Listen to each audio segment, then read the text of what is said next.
We live, boys. We live. Hey, Potato King. How's it going, everyone?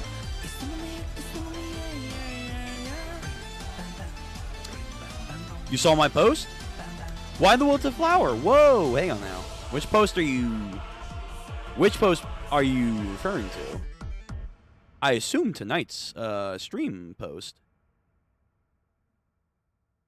I am assuming that.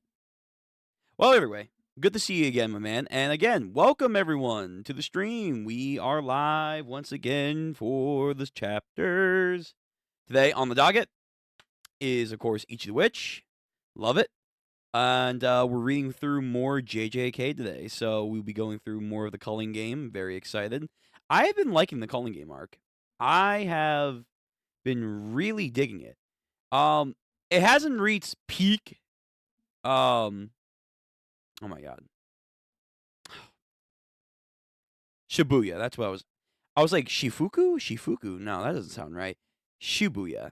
It hasn't reached peak Shibuya yet, though it is also in the manga format, so maybe that's probably also why I'm kind of like withdrawn to say that. But it's been good. Like, if we count everything so far, the good and the bad, which there's some stuff so far. You know, Maki taking on the Zenin clan, hype.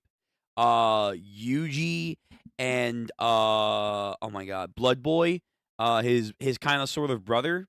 Fuck. Man, I'm blanking on names tonight. This is not a good start. My boy.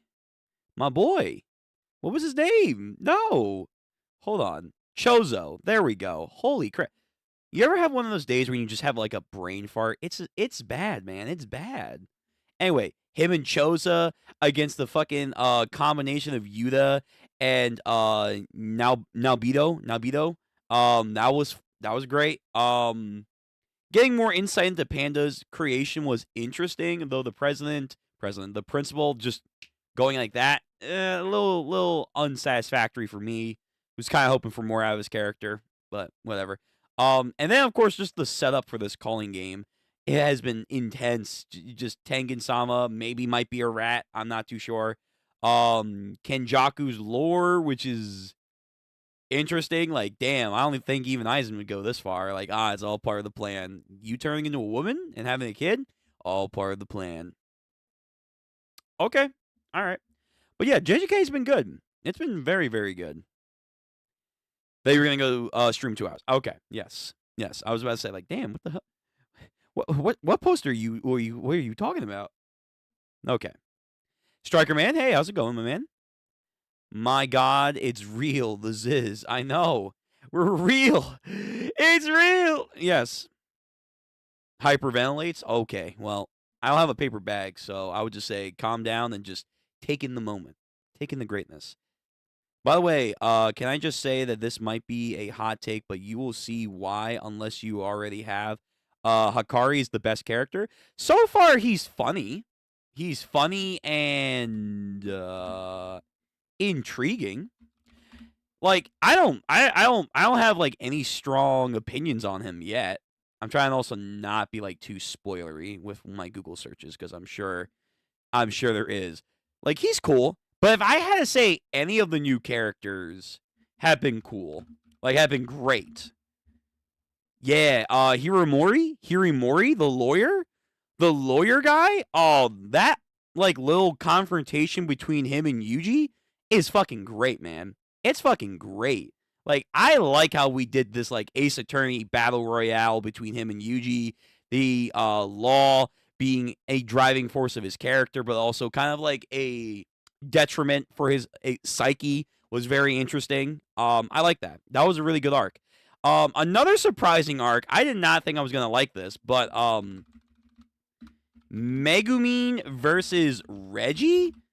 Like, by the tail end of it, it got pretty good.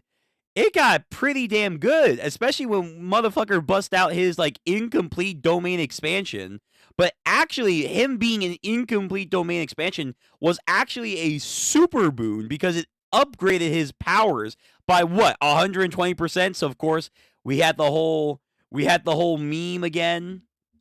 We had the whole it's 120% of their power. Yes. But then Megumin apparently achieved it. He finally achieved it. I'm like, oh, okay, that's kind of cool. So yeah, it's been good. But out of any of the characters, I definitely gotta say, like, he's fine. He's okay. Yeah, this is my dude. Another one that I'm kind of curious on where it's going is the comedian. I gotta know where the comedian guy is going. What's his deal?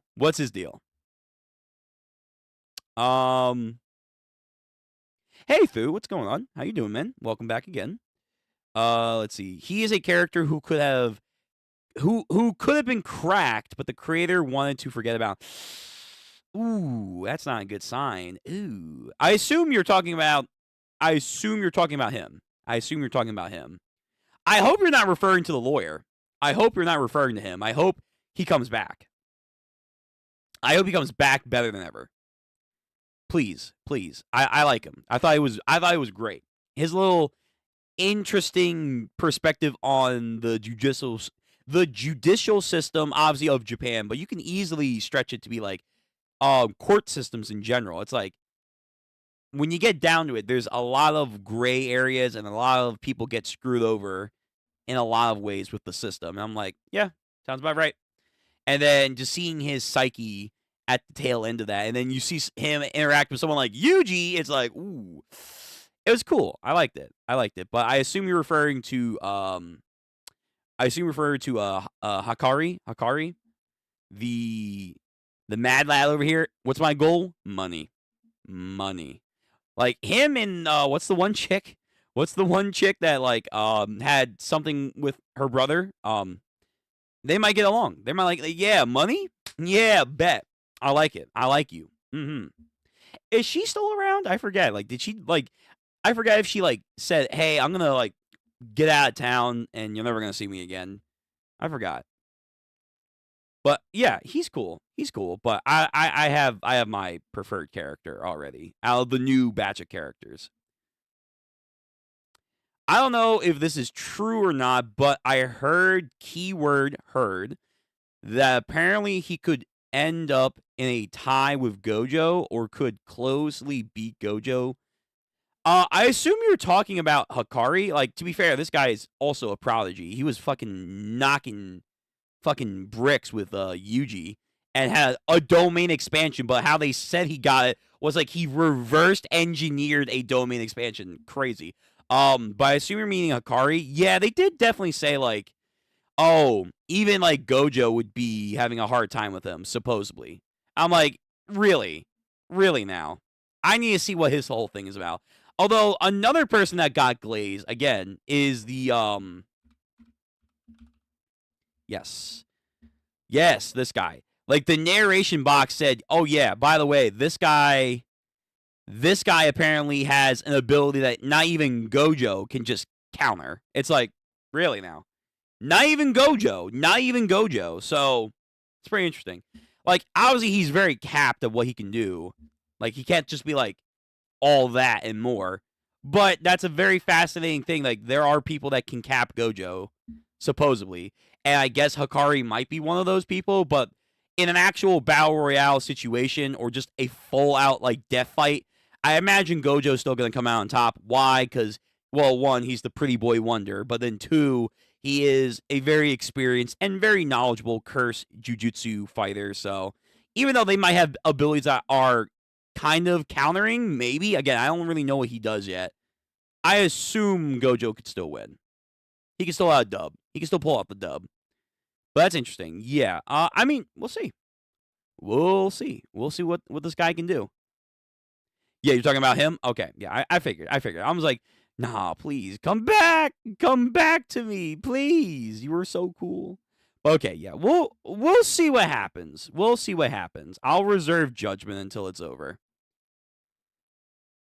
I forgot that the comedian guy existed. Yeah, his existence I already feels kind of like, what are we doing here? Like, did Gigi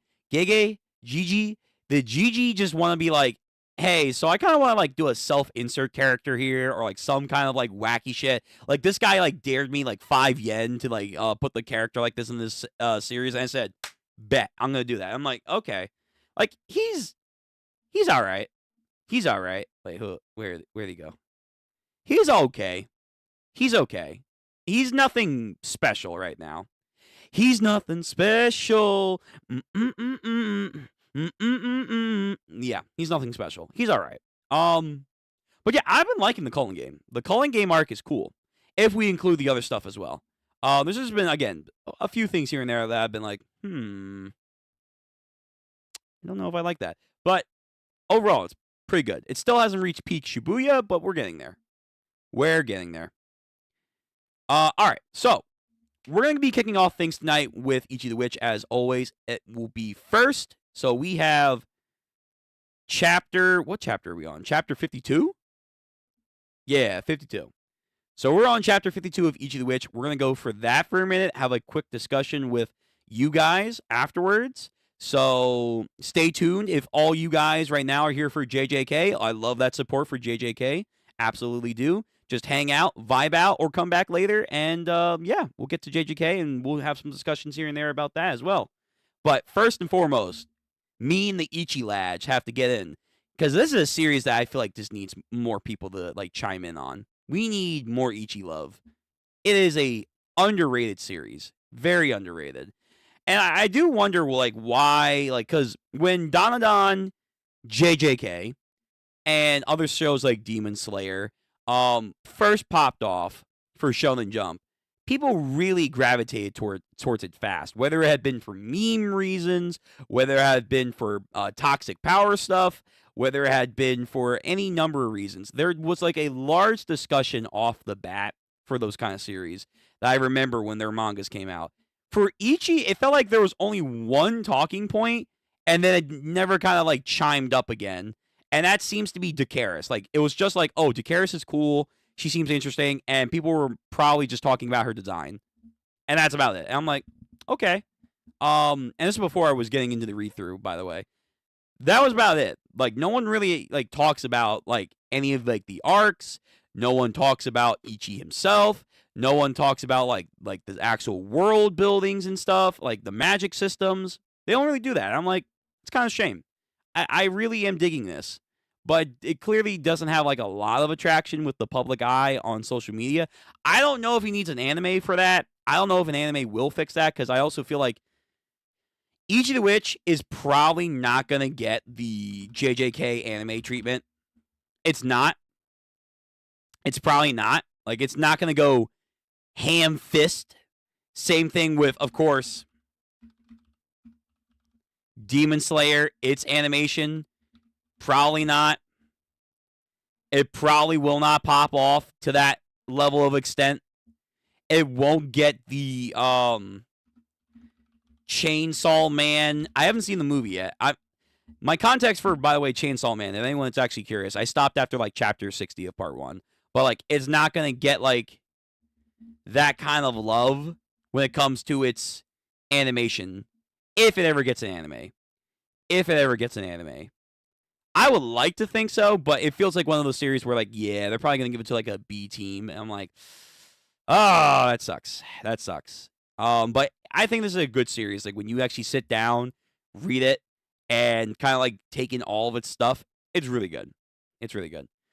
But, yeah, so we're going to start here first, and then we'll go into JJK. Just give me 1 second. I got to turn on my fan. It's actually getting hot in here. Give me 1 second.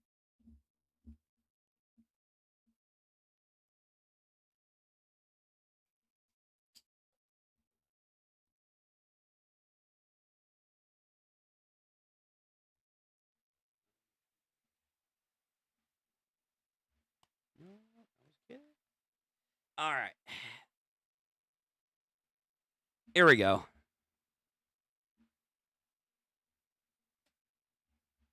There we go.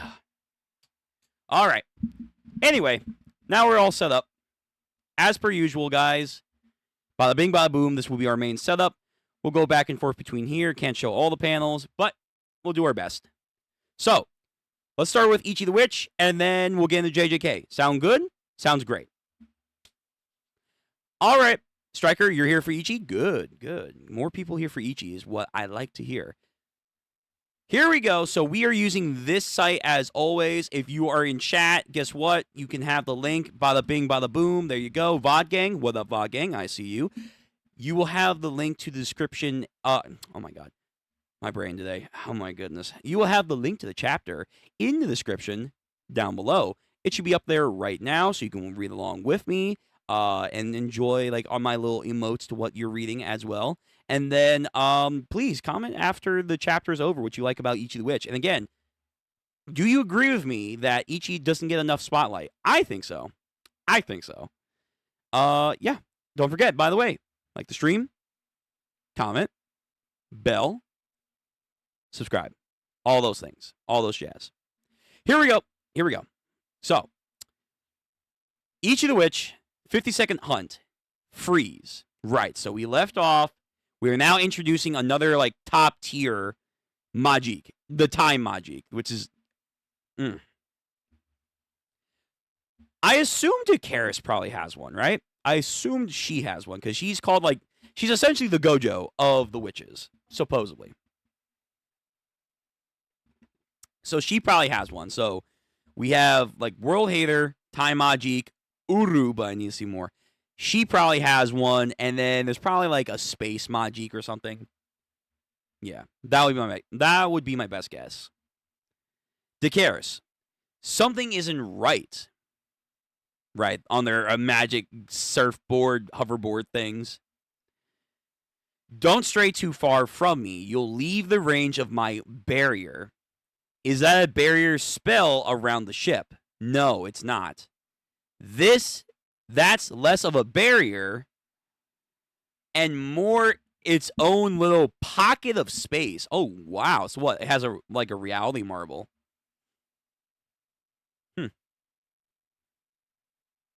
It sold 100K each volume, so I have hope. Spy X Family is not as famous as it first came out. That's fair. That's fair. But on the other hand, though, 100K for volumes, like, that's all right, but that's nothing special. Like, have you seen, like, when, like, JJK pops off for its volumes? Have you seen, like, when, of course, One Piece is, like, its own fucking brand of beast. Demon Slayer, when it was starting to pop off their volume sales. Like, hold on. I think I still have the link. I think I still have it. Oricon sales. Like, here we go. So, this is a good, like, site that has the metrics for, like, the sales to tell you how good they are per year. This was obviously 2023. When Blue Lock started to pop off, volumes 1 and 24 were selling an insane amount of copies together. You got 8.0 million copies. Obviously, Chainsaw Man, because I think they came out around the same point too. So you have 4.4 million copies for these volumes. For Slam Dunk, because I think that's when the CG movie got announced or was shown. I haven't seen it. I probably should see it. I do like Slam Dunk. I haven't seen it in a while, though. Maybe we actually might rewatch Slam Dunk. That'd be kind of fun. 4.1 million. JJK. Again, I think this was during the hidden inventory arc, so, or getting into Shibuya, because it has been, I think, about 2 years now. So either hidden inventory and Shibuya. After those animes were airing, obviously 3.7 copies were in circulation. One Piece, Spy X Family, fucking Tokyo Revengers, Oshinoko, Kingdom. We gotta get back into Kingdom. Like, you can tell, like, there's a lot of circulation. So, like, I'm not trying to, like, dunk on Ichi sales. I'm not. I want more people to buy it. It's just 100K for each volume. That's fine. That's probably not breaking any, like, records for these guys up here. It's like, so, I don't know. Maybe, again, would an anime be helpful? If it was well done, sure. Absolutely. Will that be the case, though? Probably not. Probably not. Let me see. That was 2019. Do we have a Ori sales 2025? Is it up yet? Oh, this was the half year mark? Let me see. Let me see what it was the half year mark. Side tangent. Sorry, guys. This was in May. So this is for our half year 2025. JJK, I guess it still makes sense because people are getting hyped for season 3. Danadon, again, yep, because we had fucking anime ending for season 1, and then, of course, season 2 was coming out, but not yet. People still like Blue Lock, despite off and on stuff. One Piece, as always. My Hero, of course, is wrapping up. Blue Box, interesting. I have not seen here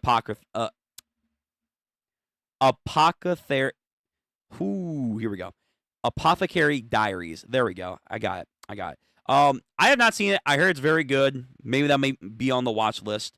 Sakamoto Days, obviously, because the anime was coming out, or like it was planned to come out, so sales were increasing. I have no idea what the hell this is. Medalist, no idea. Again, Kingdom. I gotta get back. I have to get back into Kingdom, man. I'm like 100 some chapters behind. But yeah, like, Ichi's doing okay, but it's not doing great. And unfortunately, if you're not doing great, chances are attention's not going to be there. And I don't think that's right because people don't give the substance actual priority. They just look at either trends / zeitgeist stuff and also, shiny anime. It's like, okay, but like, what's the actual story though? Yeah. Let's see. The manga also just won an award. I mean, that's great. That's fantastic. Like, absolutely, that's a great little achievement right there. At the end of the day, though, not a lot of people are talking about it.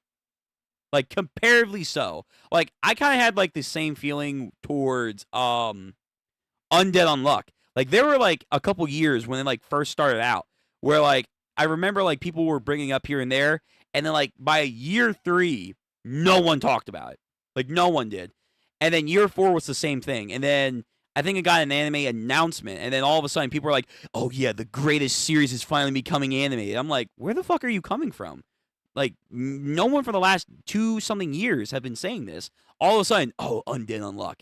So like, maybe it would be the same way for me if like Ichi got an announcement where it's like all of a sudden, oh, here we go, Ichi the Witch, and then someone's gonna be like, what the fuck are you talking about? What the hell is Ichi the Witch? I don't know. Like, there are clear like signs pre-anime debuts if a series already has a large following and has been recognized. Like, oh, get ready. And I feel like people have just not done that for Ichi the Witch, which I don't think is fair, but I feel like that is the current like perspective for Ichi. Anyway, so they have a reality marble around the ship. Inside of it, everything is frozen, so cryostasis. They enter. Wow. I'm standing on the sea, so it's like literally frozen in there. Everything is frozen inside of the dome. Outside is a normal storm. Even the fish aren't moving. Wow, okay. But they have a barrier on, so that's why they can still move and stuff, I imagine. But though they can move, is their sense of time going to get fucked up?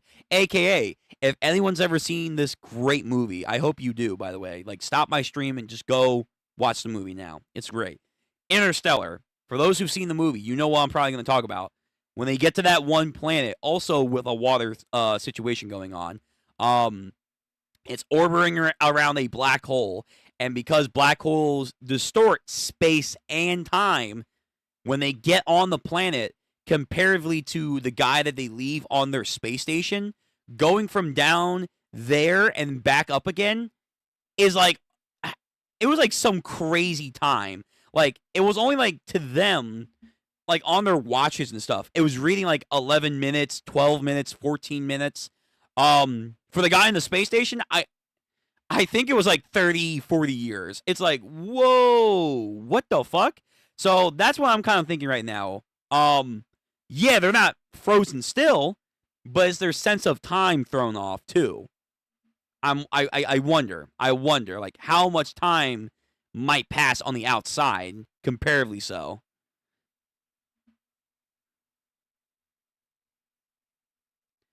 Ichi, do you remember? Do you remember the mindset I've told you for this hunt? Oh, yeah. Losing is a given. Winning is a gift. Oh, okay. Exactly. This time, our target is an epic Majik. Oh, we have like a new official title? What the hell is this? Epic Majiks. They are ancient and powerful. These Majiks, witches have tried and failed to acquire for a very long time. Other traits which may lead to a Majik being declared an epic. Alright, so that's going to be something to keep out for. It is their location / environments that make them near impossible to reach. Okay? Provoking them risk to catastrophe damage to the surroundings. Their natures are unpredictable enough that inspecting them is deemed too risky. Okay. Are we going to see a Majik level up to an epic status? The sum total of information known about the time Majik is manipulation of time, and that's it. So there's like next to nothing. We can kind of guess from the environment, obviously, because it's cryostasis. provoking them, we have no idea. Their natures can be unpredictable. Again, just no idea. So just by sheer power alone, they have probably reached the level of epic. Not only has it refused multiple inspection teams, keeping witches from learning about it, it has twisted time enough to reverse the fact that some teams even reached it at all. What? Wait, hold on. Not only has it rebuffed multiple inspection teams, keeping witches from learning about it, it has twisted time enough to reverse the fact that some teams have even reached it at all. Whoa, whoa, whoa, whoa, whoa, whoa. That's not time stop. I don't even think that's like time skip. Wait a minute. Excuse me? Excuse me? Is this thing like... Is it like, oh my god. Julius from Black Clover, where it's like in this cryostasis, it's keeping its cryostasis because it's literally stealing time away from like maybe like the surrounding areas and anyone that enters in it. It's stealing time to fuel its magic. But then on top of that, is it rewriting like chain of events in here? To where as long as you're in like this bounded field, this reality marble, the time that it's stealing and accruing is allowing him or them to rewrite chains of events so that way you're in a quote unquote like different timeline, I guess. What the fuck? Okay. This thing sounds OP already. We haven't even seen this thing yet, and it sounds crazy. It sounds crazy. Yo, Time Warden over here is gonna go nuts. This is one shy Majik. We don't know what its trials are, or even if it's specifically a human hater. But if we can manipulate time like we suspect, then it's powerful tool to have when we go up against the world hater, and he probably knows that, and he's probably gonna be like, yeah, so that none of that, we're not gonna do that. Like, can he? I mean, fuck, I don't know, because it's not corruption, it's warping. That's how they're describing it. But I like the idea like of corruption, death. Can he like corrupt time itself? That would be gnarly, but maybe he can. Like, I feel like his powers kind of like almost in a way negate all other Majiks. Accruing it would be awesome, but even just starting its trial is a victory alone. However, as soon as things start looking too hairy, we need to scram. Okay, then. So the squad's like, yeah, got it. Motion sick. Nod. It's time to begin the epic hunt. This place looks like it's all falling apart. Talk about your stereotypical ghost ship, huh? Touches the tankard. I bet you it's haunted. Oh no, haunted? Oh my. There's no such thing as ghost, right? I mean, if there's magic entities, why wouldn't there be ghost? Why wouldn't there be?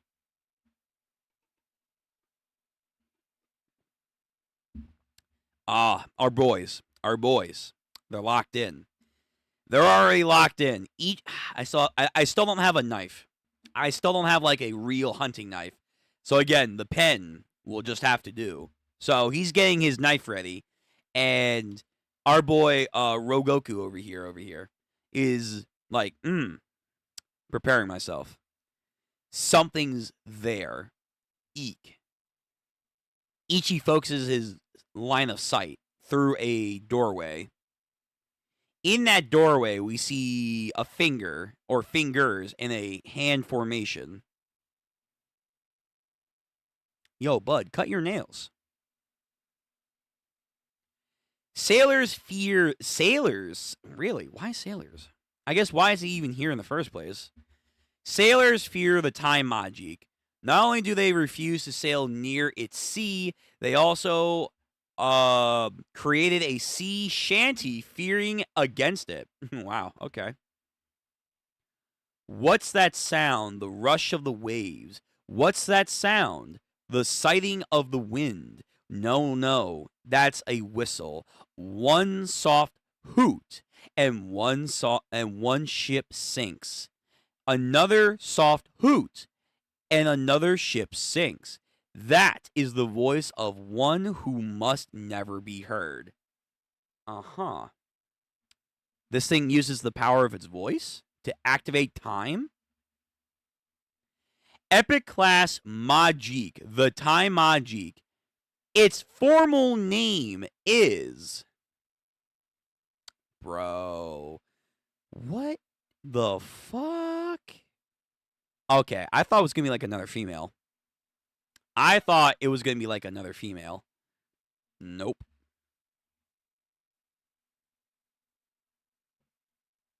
All right. All right. This guy's coming out with he's coming out with aura. He's coming out with aura. Like he's doing like a weird inverse of live long and prosper, but like tilt to the side like live short and dreadful. Damn. Okay. Okay. He's got like feathers? Is he like a bird? Can I respect this guy? Bird to bird? He's got an interesting like crown set up. He's also giving like a lot of like Chinese themes, I feel like, with his garb. The Chrono Weaver. Oh, that's a good title. Wait a minute. The Chrono Weaver Majik. Oh, damn. Whoa, this guy's hype. Yo, why is Uru not hype as this guy? I get I'm biased, but like Uru just needs to fucking come out and show sauce. He needs to show sauce. All these other epic Majiks are doing stuff, man. He's not. Yeah. Oh, yeah. Striker, man. I agree. This is definitely the coolest design so far. This is a very great design. Holy fuck. I'm going to save that for later. Instant dread once he looks at you. And then Ichi. Like, he can feel it. His instincts are ringing in his head. And then, like, he moves his arm. Swoosh. Everyone, I think, goes flying. Except, I think, Dakaris, because I don't see her here. What the fuck? I mean, if it's a reality marble, I guess he can kick him out? I guess? Or... No. Oh, no. Is he Oh, I mean, it would make sense. It would make sense. Is he rewinding time? Like, gotcha, bitch. Go back. Bro. Does he have all of it? Can he rewind time? Can he stop time? Can he skip time? Can he rewrite time? Can he leap forward into the future? Can he see the... Like, yo, come on, man. Wait, this guy might be, like, outside of Death Majik. Wait, fuck Urio. Fuck Urio. This guy's the real deal. He's the real deal. Hey, Julius, how's it going, my man? You made it just in time. I like that. Look at you. Yeah, this is a really, really good design. So far, why are high-class Majiks all men? Don't know. That might be a style choice. And, you know, because they are spirits, technically speaking. Like, they are existence of nature.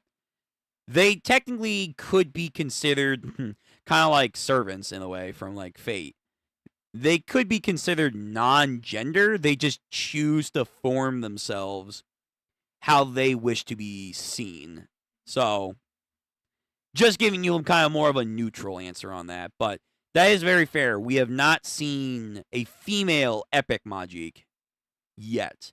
I think we will. I think we will see one, but to them, it probably is subjective. They don't really perceive themselves in that way, because that's a very human concept. And a lot of the Majiks, especially the more powerful ones, and if he's a human hater, anything Majik and human related is like, no. Nope. Even though they have very strong human ideologies and stuff. which I think is the point. Like, we're not so different. Okay, but anyway, what the fuck just happened? They all just get flung off the ship, but maybe he rewound time. Where's the ship? Over there. It kicked us out. Oh, the Karis did get kicked out. Look at that. Come together. So now they're all in one giant circle. Okay, here we go again. Ah, shit. Here we go again. Here we go. Here we go. Hey, whoa, a new... Okay, so I think she just did another of one of her Magiques. We have a new Magique. It's a huge manta ray with 8 stars on it. Speed ray. Ooh, like Jet Ray from Ben 10. And I think it, like, flaps, and then it just sends them. Like, it accelerated them. And they touch the ship. He notices that. No, I have a pocket watch somewhere. I gotta get it fixed because it like all of a sudden one day just died. I'm like, oh no, is it a battery thing?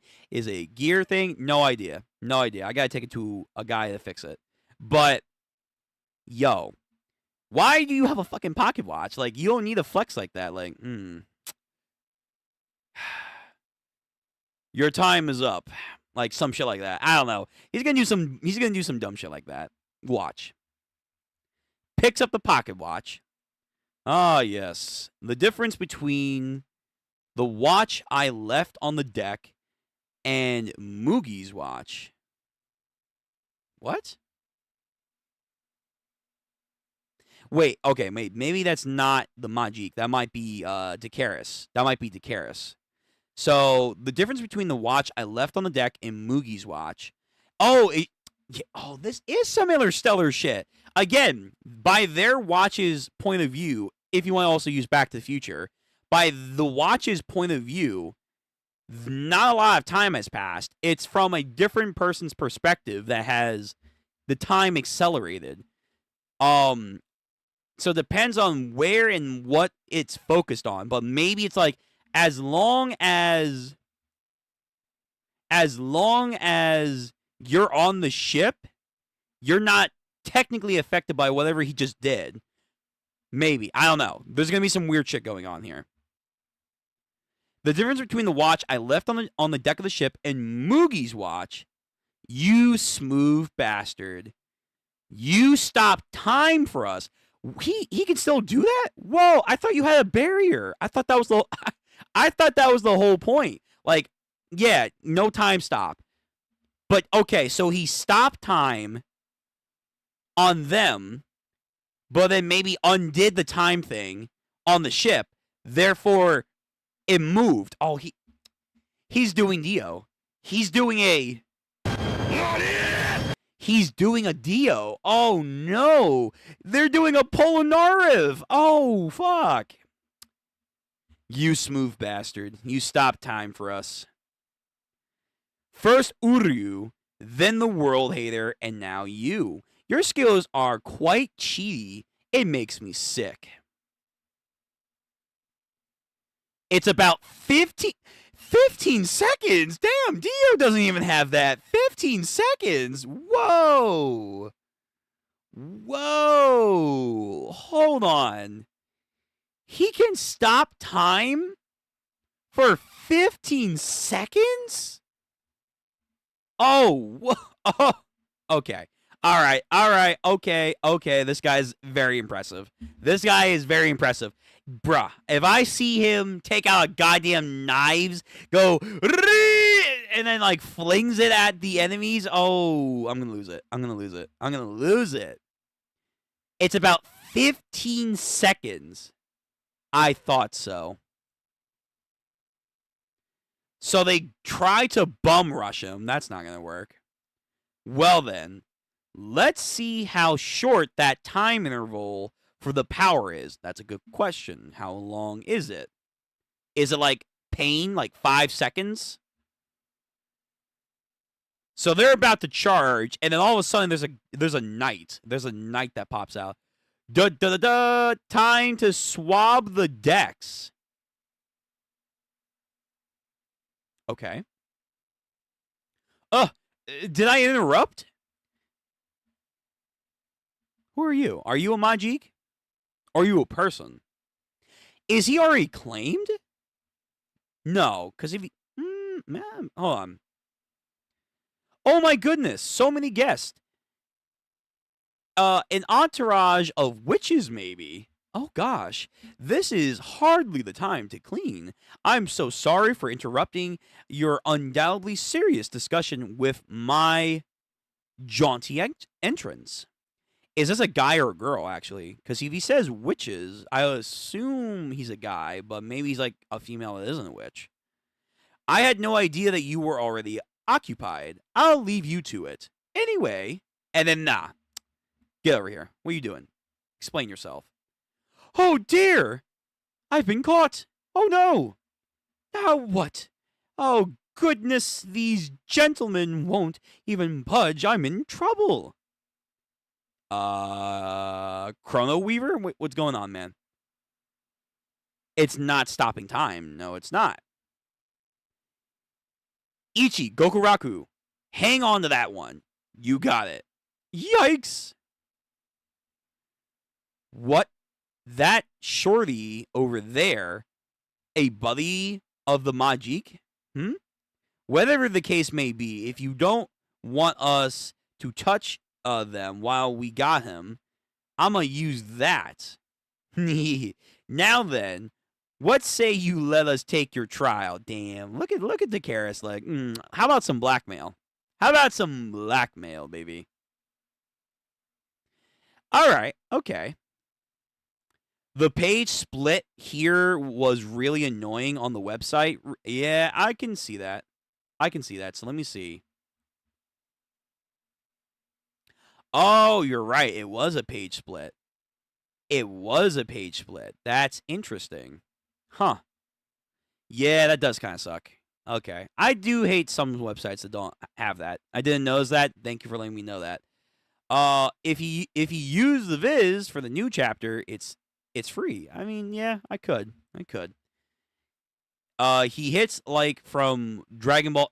True. Oh shit, he could do because hit does time skip too, but it's like in a different way from like King Crimson. King Crimson kind of is like he's essentially King Crimson comes down to like he's like here's the timeline. Imagine this is like the timeline. He's here. He's stepping off the timeline, observing it, seeing the actions, and then skipping back over it. That's essentially King Crimson. Hit, on the other hand, is kind of like accelerating his time to go quicker, and thus he's like skipping over it. In a way, it's almost like he's like a more modified version of Toki from One Piece, where he's like moving forward in time, but like very, very quickly. And then like Goku is like, all right, well, I'll just get faster. I'll just get faster. And in the anime, at least, I forget what happens in the manga. But yes, you are right. You are right, Striker Man. He is kind of doing a hit, or he could do a hit, I guess. Viz, oh, yeah, it's fine. Your English is good. New best character just showed up. The Knight. Let's see. All right, so let's see what this trial is. If he has, well, they all have one, I guess. Now then, what say you let us take your trial, huh? And make it simple one, if you can. Takaris, I think there's a human in this armor. Not only that, she's pregnant?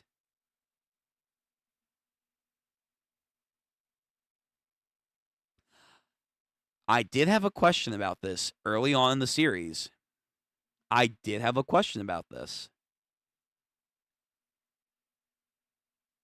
Can humans and Majiks do the action? Can they do the action, and can they breed?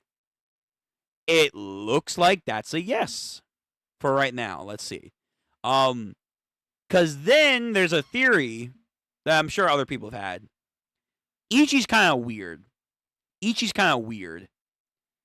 Is he like a half human, half Majik?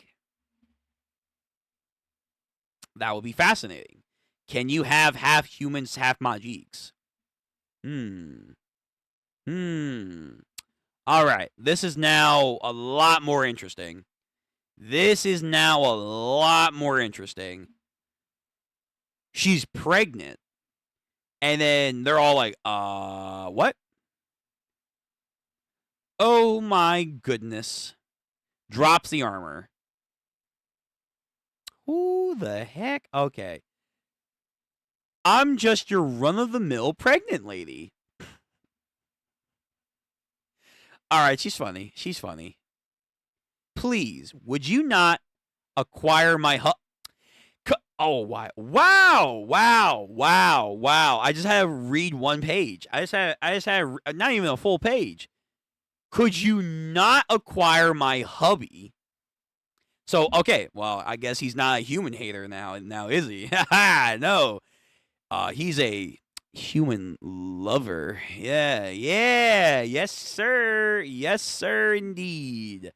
Wow. Okay, then. So humans and Majiks can get it on. And what does this mean? I assume it doesn't happen too often because witches should know, or maybe they do know, but they don't care. Like let's just say it like that. They don't care. But they can get it on. They can get it on. And what does this mean for the kid? Because that kid's probably special now.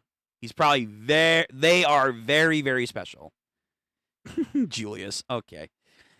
All right. So this is interesting. All right. Her design's cute. So wait a minute. How long have you been on the ship? All right, we're gonna need answers. Because from the way they've implied it, this ship here has been here for a very long time. A very long time. How long have you been here? Like, by your perspective. Please, would you not acquire my hubby? You're. What? And then speed. Nah, speed. Or time stop. Maybe time acceleration. Time acceleration. Fuck it. Zing. And nah, look at. Goes over to his wife. Just. Mine. All right. New favorite characters. New favorite characters. Yeah, the baby I'm carrying is the child of a human and a Majik. All right, so this is going to have some serious implications. What? What? Oops, I said it. And then he doesn't. He's very monotoned. He's very stoic.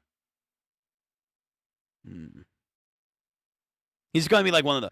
You know what? You know what he reminds me of, guys? And it's kind of appropriate for like this now interaction. You know who he reminds me of in this whole dynamic? This reminds me of Full Metal Alchemist, teacher, sensei, and her husband. Barely said anything in the entirety of the series. Just nothing but.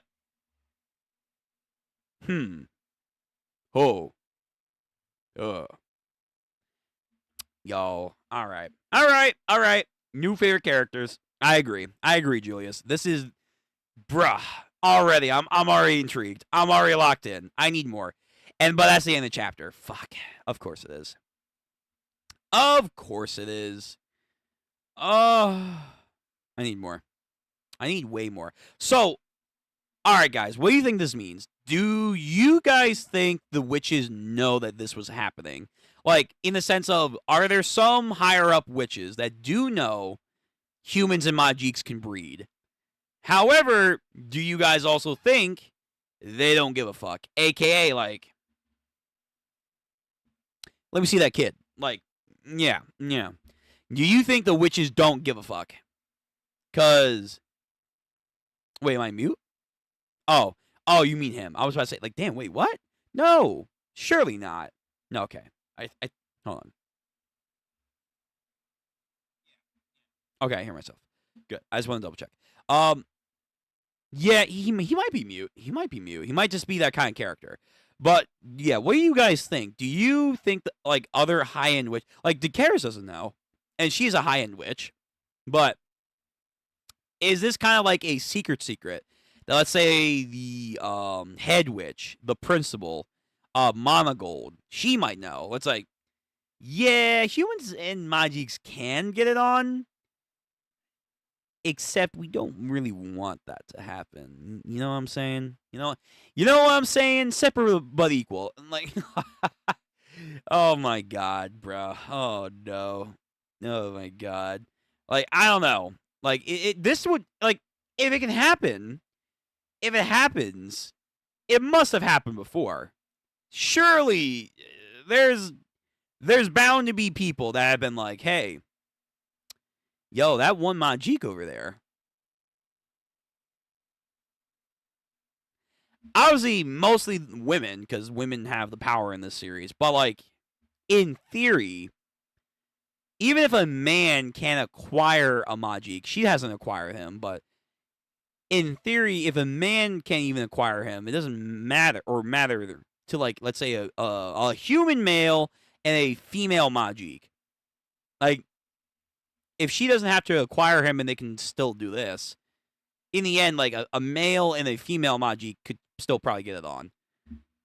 So surely someone's been down bad enough. Surely someone has. Multiple people have. But you would think that would be a lot more public knowledge. Like, remember, at the end of the day, the Manjiks that we're after are technically considered the minority. Most Manjiks are good, quote. They're good. Like, it was in, like, the early chapters, too. Hold on. Like, the first ever Majik, I think they said they've ever, like, recorded. They might change it later, but let me go back.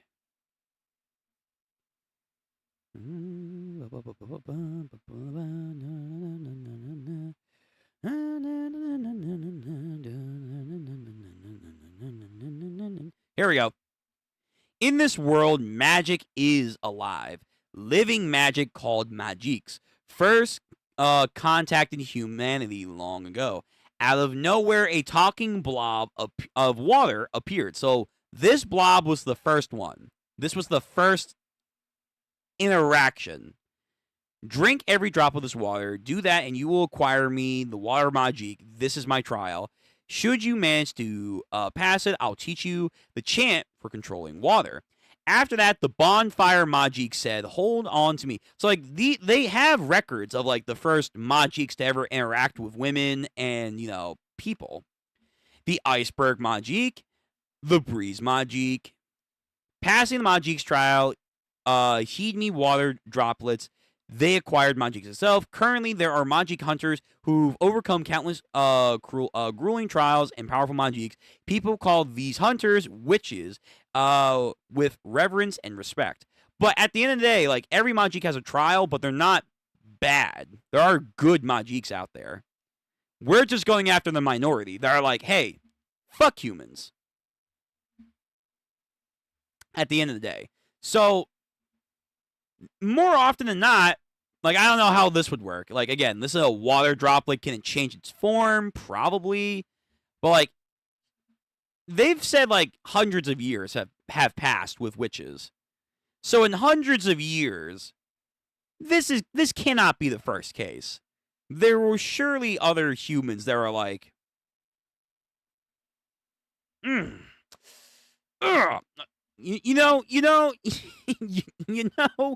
know, it's like, come on now. Like, imagine again, like, someone's down bad enough. Yeah, of course. But I guess we'll have to wait. We'll have to wait and see. Let's see. It's definitely some sort of, if it's known, it's considered dark heresy, and they'll do anything to prevent it. Probably. Like, that's what I am thinking. Like, the upper echelon witches, maybe outside of Dakaris over here, maybe she thinks, like, I've heard rumors of it, but I never thought it was actually possible.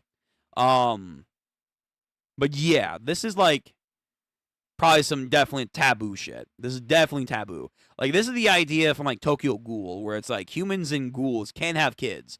They don't. It doesn't always work, and the aftermath can be dreadful. But when it does work, the one-eyeds, the half-bloods, they can be like very, very powerful. They can be very, very powerful. So I'm curious if that's going to be something similar here. But it could just be unknown as well. That would be crazy. Like, hundreds of years of Majik and humans interaction. And this is the first case. This is the first case that is known, at least. Wow. Holy crap. Is Ichi half human? Is that why he can acquire Majiks even though he is a man? That's what I'm saying. That's what I'm saying. It's a shonen. It's a shonen. It feels about right. This could be like a mock Ichigo over here. He could be half Majik. I'm just saying he is kind of quirky compared to most humans. Yeah, he's been isolated for most of his life. Sure. But it goes a little bit deeper than that, I feel. Just a little bit. Just a little bit. And we don't really know why.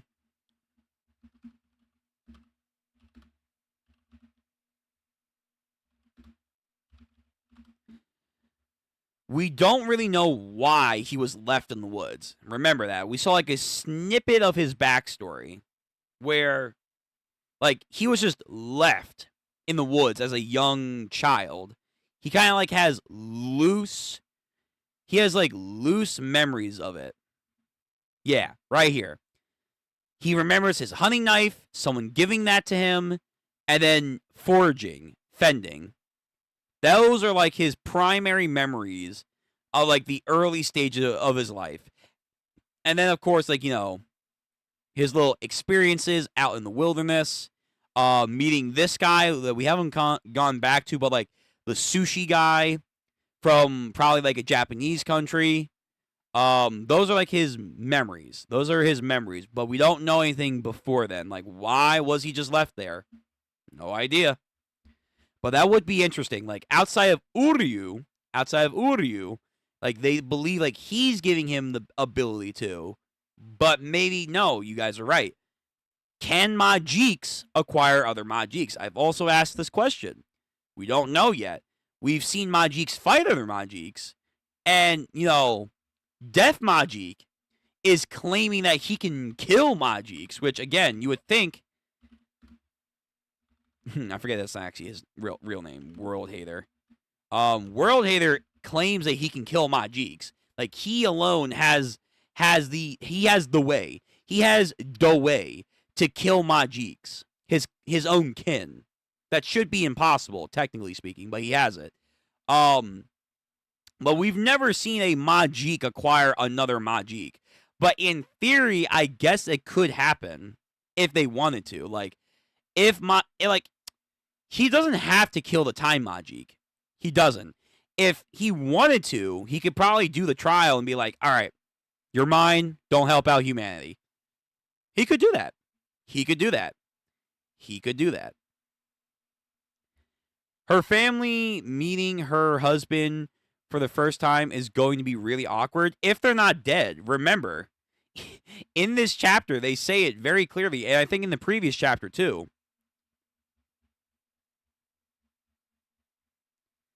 This ship has literally been stopped for a very long time. Sailors fear the Time Majik, not only due to that they refuse to sail in its nearby sea, they also create a sea shanty warning against it. Like, they have folklore on this place. Like, a lot of time has passed, it's implying. So, like, her family is probably long gone on some, like, invincible status. What will you have after 500 years? I still got my hubby and my baby. That's what's going on here. Yeah, its lair can be found on the Pendulum Sea. That's crushed stretch of water has sent many a ships to its cold depth. It is within a drifted, creepy cradle of death. This is the ghost ship chronostasis. Yeah, it's implied like this has been frozen for a very long time. For a very long time. So if she did have family, outside of maybe some remnants or distant relatives, they're probably dead. They are probably dead. But hey, maybe they're still alive. Who knows? Who knows? But that would be funny. Like, hey everyone, this is my husband. He's a Majik, and also not only that, he's an epic Majik, mind you. Like this sounds crude, but she bagged a pretty sizable husband here. Epic Majik. Girl hit the now hear me out button. Oh, she didn't hit it. She fucking destroyed it. She's like, yeah, I can change him, guys. I promise. I can fix him. I can fix him. Trust. Even for a male Majik, all you need is the loving of a good woman. You're good. You're good. You're good. This man was probably going to go on some crazy thyroid and do some gnarly human hunting. Then all of a sudden he meets this girl and is like, wait, why am I feeling things? Like this is, oh my God, you know what it is? Even more so.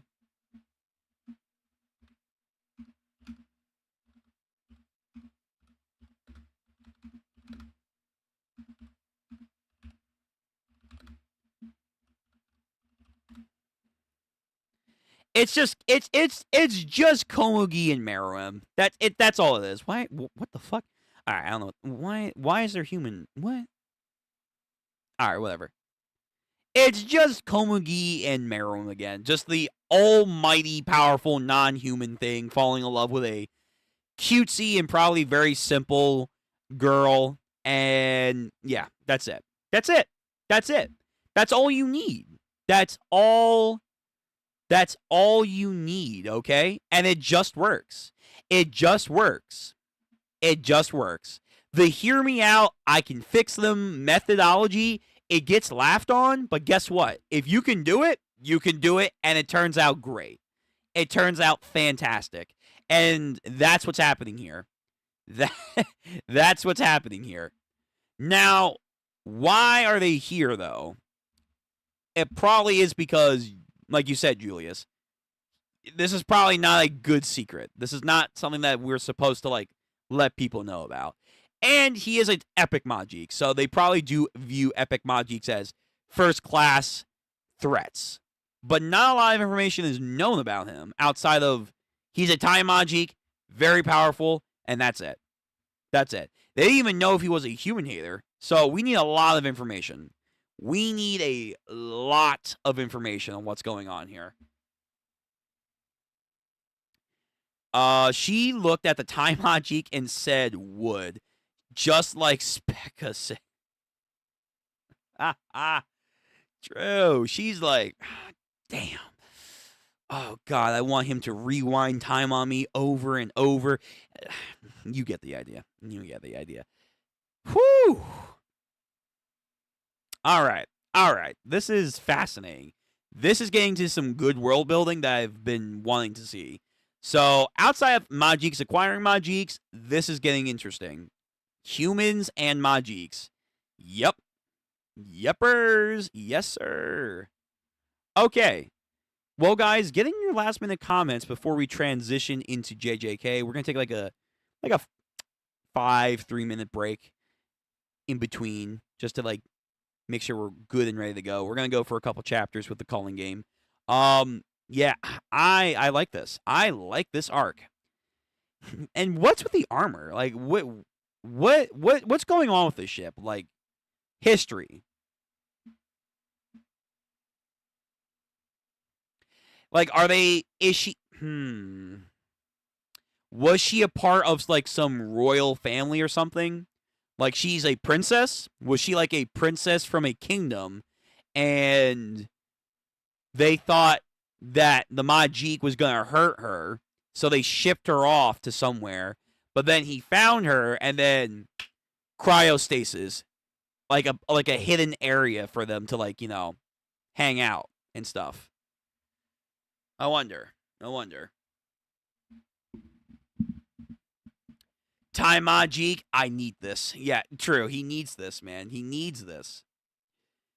Have you read Pride and Prejudice? No, I have not. I have had many people and people I've come to very respect and adore talk about Pride and Prejudice. I have not read it.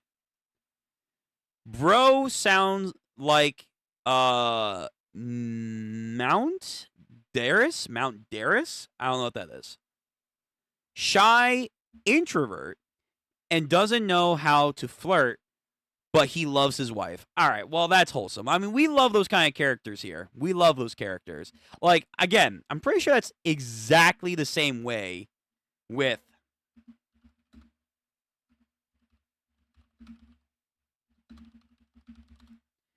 Does he even have a name? Does he? He does. Sig. That's his name. But that's kind of like the same way. Like, he doesn't say much. He kind of is a little shy, but like with his with his wife. Mm. Mm. Mm. Mm. Okay, Mr. Darcy. Okay, I was like, Mount Darcy? But no, I have not read Pride and Prejudice. I have to at one of these days just because I think it's a really good book. I'm sure it's been talked about to high heaven, so I have to assume it's a good book. And I have people that I know like it, and if they say it's good, all right, I'll give it a read. I'm sure there's like an audio book I can listen to, and I'll probably like fall asleep to some of it and then read it on my own time. But yeah, okay, I'll check that out. I'll check that out. Man, I miss Full Metal Alchemist.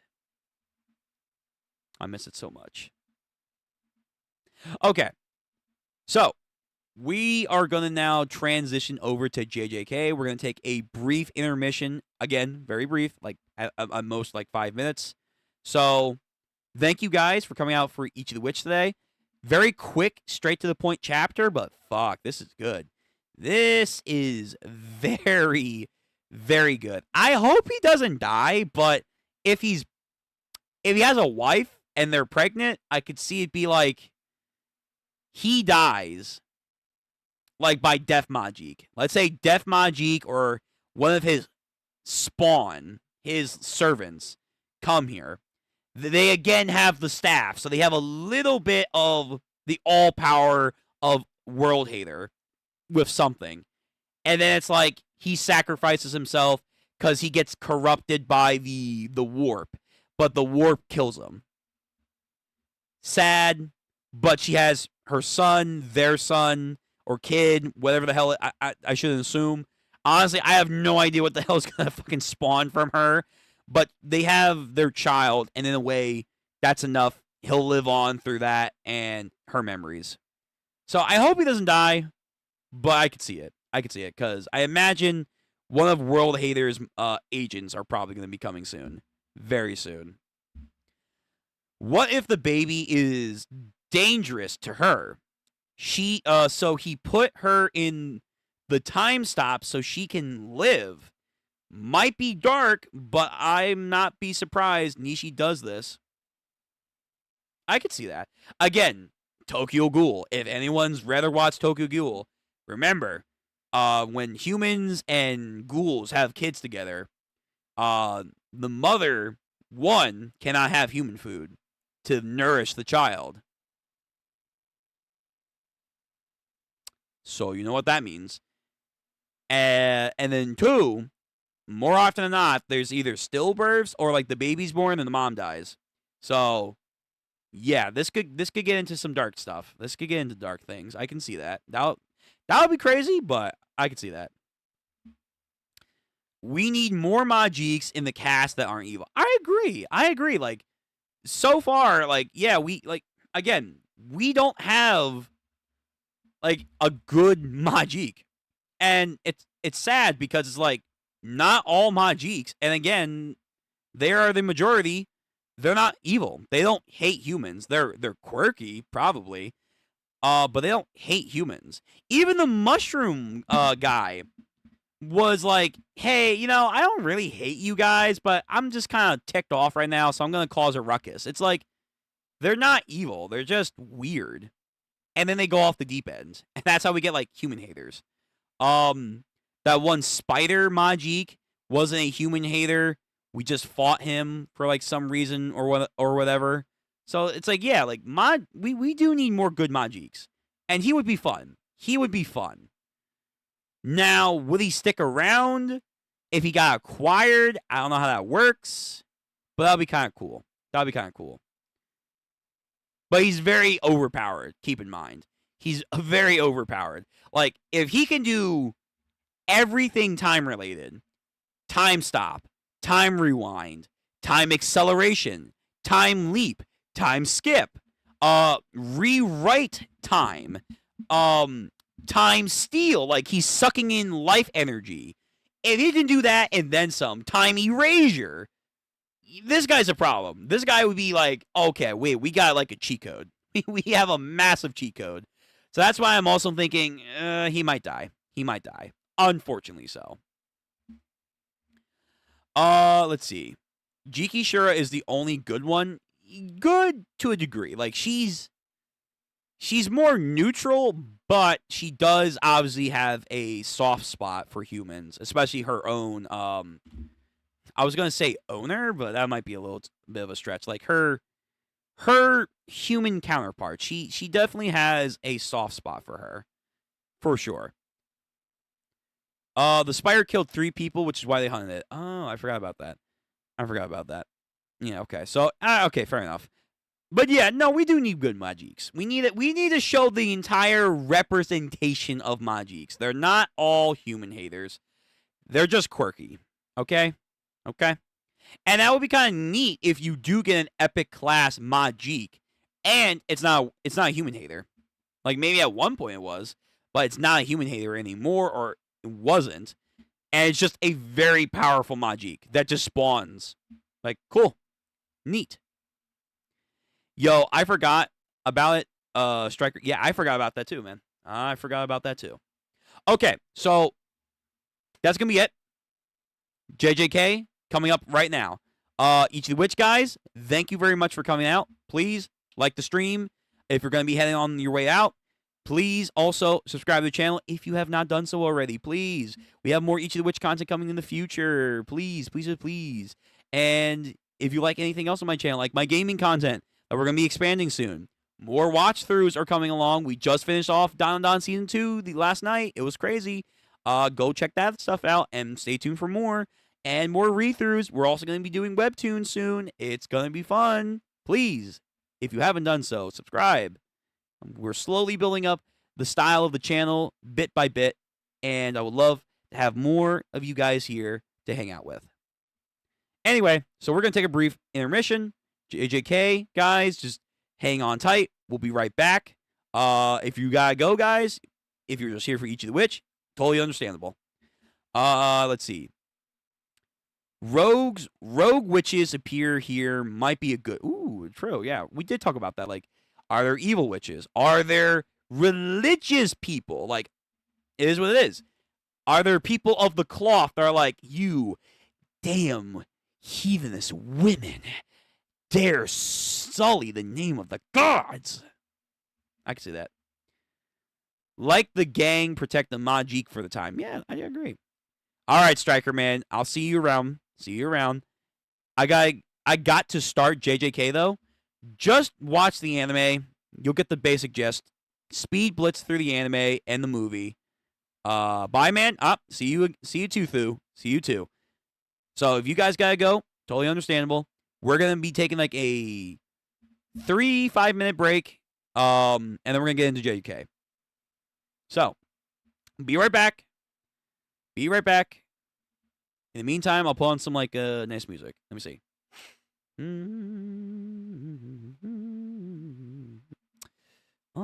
Oh, I know what to put on.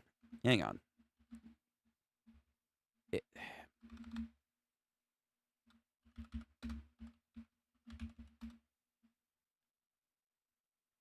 Here we go. Yes. All right. Be right back.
All right, we're back.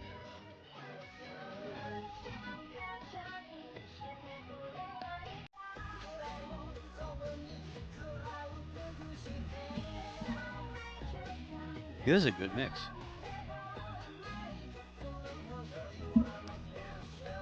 All right, let's get into this. Right. So, first of all, welcome back to JJK. Now we're gonna go for a couple episodes, couple chapters. So I've down in my mind. Last time where we left off, we had Yuta just going ham now in his own little area, the Sandai colony. And it's actually been pretty interesting. Like, he's kind of had to put up a little bit more of a fight than normal, only because of civilians and other stuff that he wants to kind of test out for himself. Like against the bug dude. And then he kind of low diffed also that one guy that's older than the Heian period. I kind of want to see more of him, but didn't really work out. And then, nah, no more music. But I'll say that for later. But then the onlookers, because there was 4 like kings, if you will, of this one colony of cursed spirits and also like old sorcerers alike, where you had a 4-way deadlock, and Yuta is now disrupting the power balance. Now he's gonna have to face off against this one girl.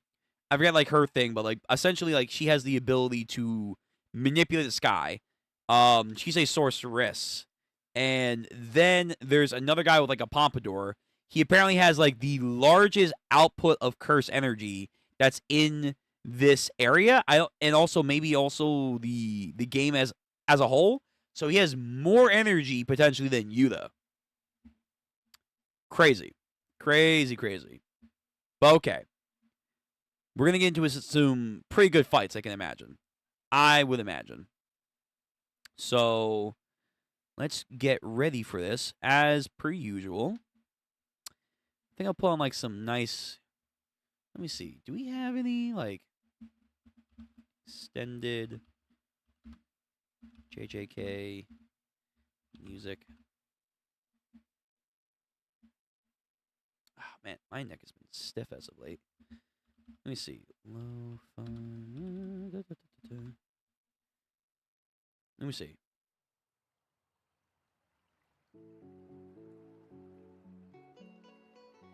Okay.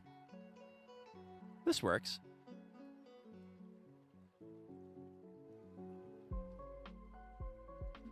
Yeah, that works.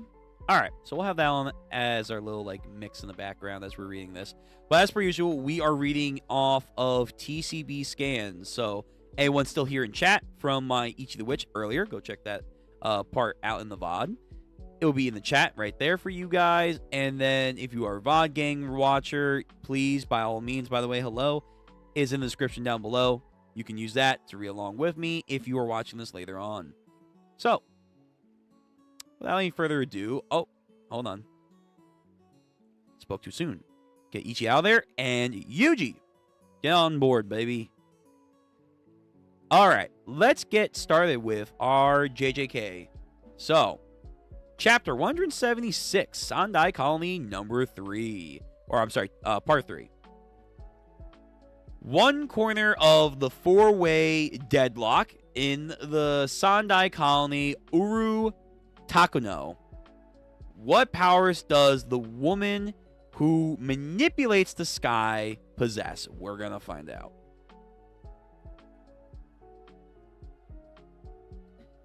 So, first page, and we already got a big-ass explosion that ripples through, like, a little area.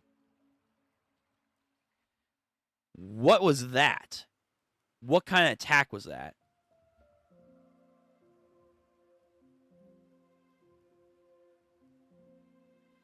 We see a fist coming at him, but it's almost like it's kind of being distorted. I wonder because of, like, air pressure and stuff, she's manipulating the trajectory of her shots and her appearance.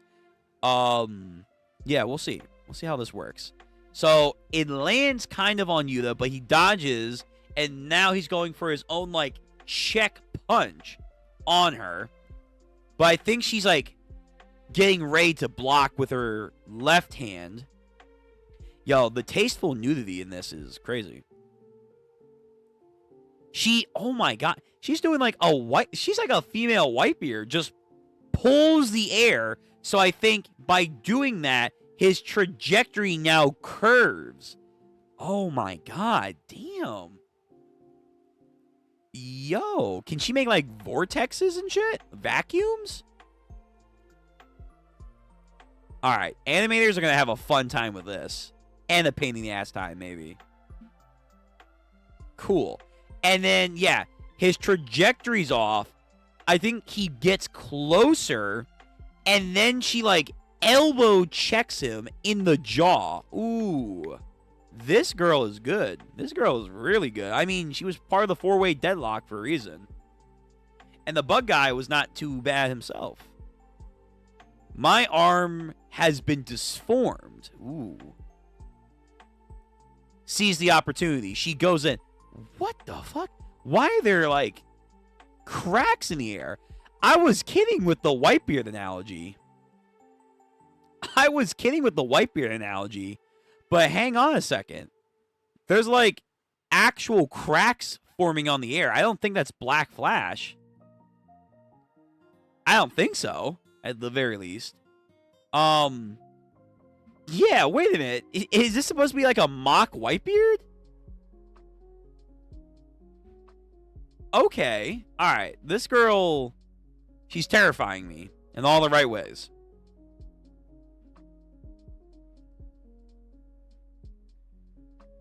Okay, so let's see. Yuta gets sent flying backwards, but he recovers. My arm's back to normal. There's nothing weird about it. It doesn't hurt or anything. Okay, so there's like a little bit of a delay to her effect. Or like a lasting effect, but not too long. Her technique allows her to manipulate space. But it also appears she cannot harm people with it. So she's distorting space, but she herself has to become solid. Something like that. To hit. It feels as though she creates a distortion through a lens, like refraction. Air pressure refraction. Like we learned from Steel Ball Run. Go check out those read-throughs. Hold on, our boy.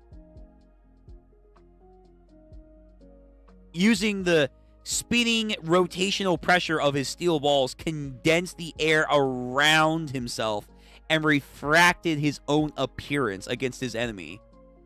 She could be doing something like that. Let's see. My technique is turning the sky into a surface. She's revealing her technique. That's not good. Just like this. It also reminds me of, though it's kind of rewritten, the ninja leader, Empty Void, from One Punch Man. Just yoink.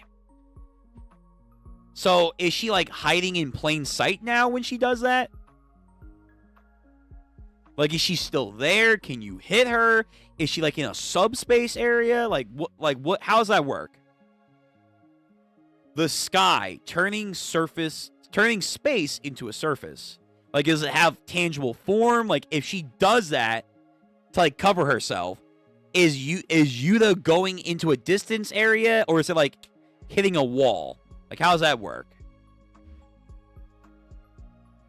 Both attacks passed right over my defense and blew right into the air. I guess you could call that a surface, but there must be some kind of trick to it. Hurry up and attack me already. So she needs him to do the first initiative.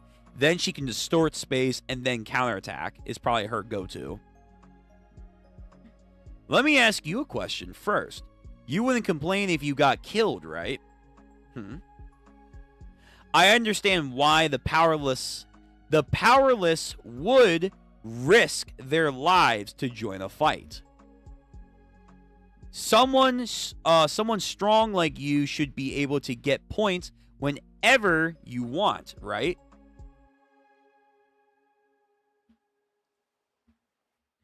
So why would you actively involve yourself in a fight like this one?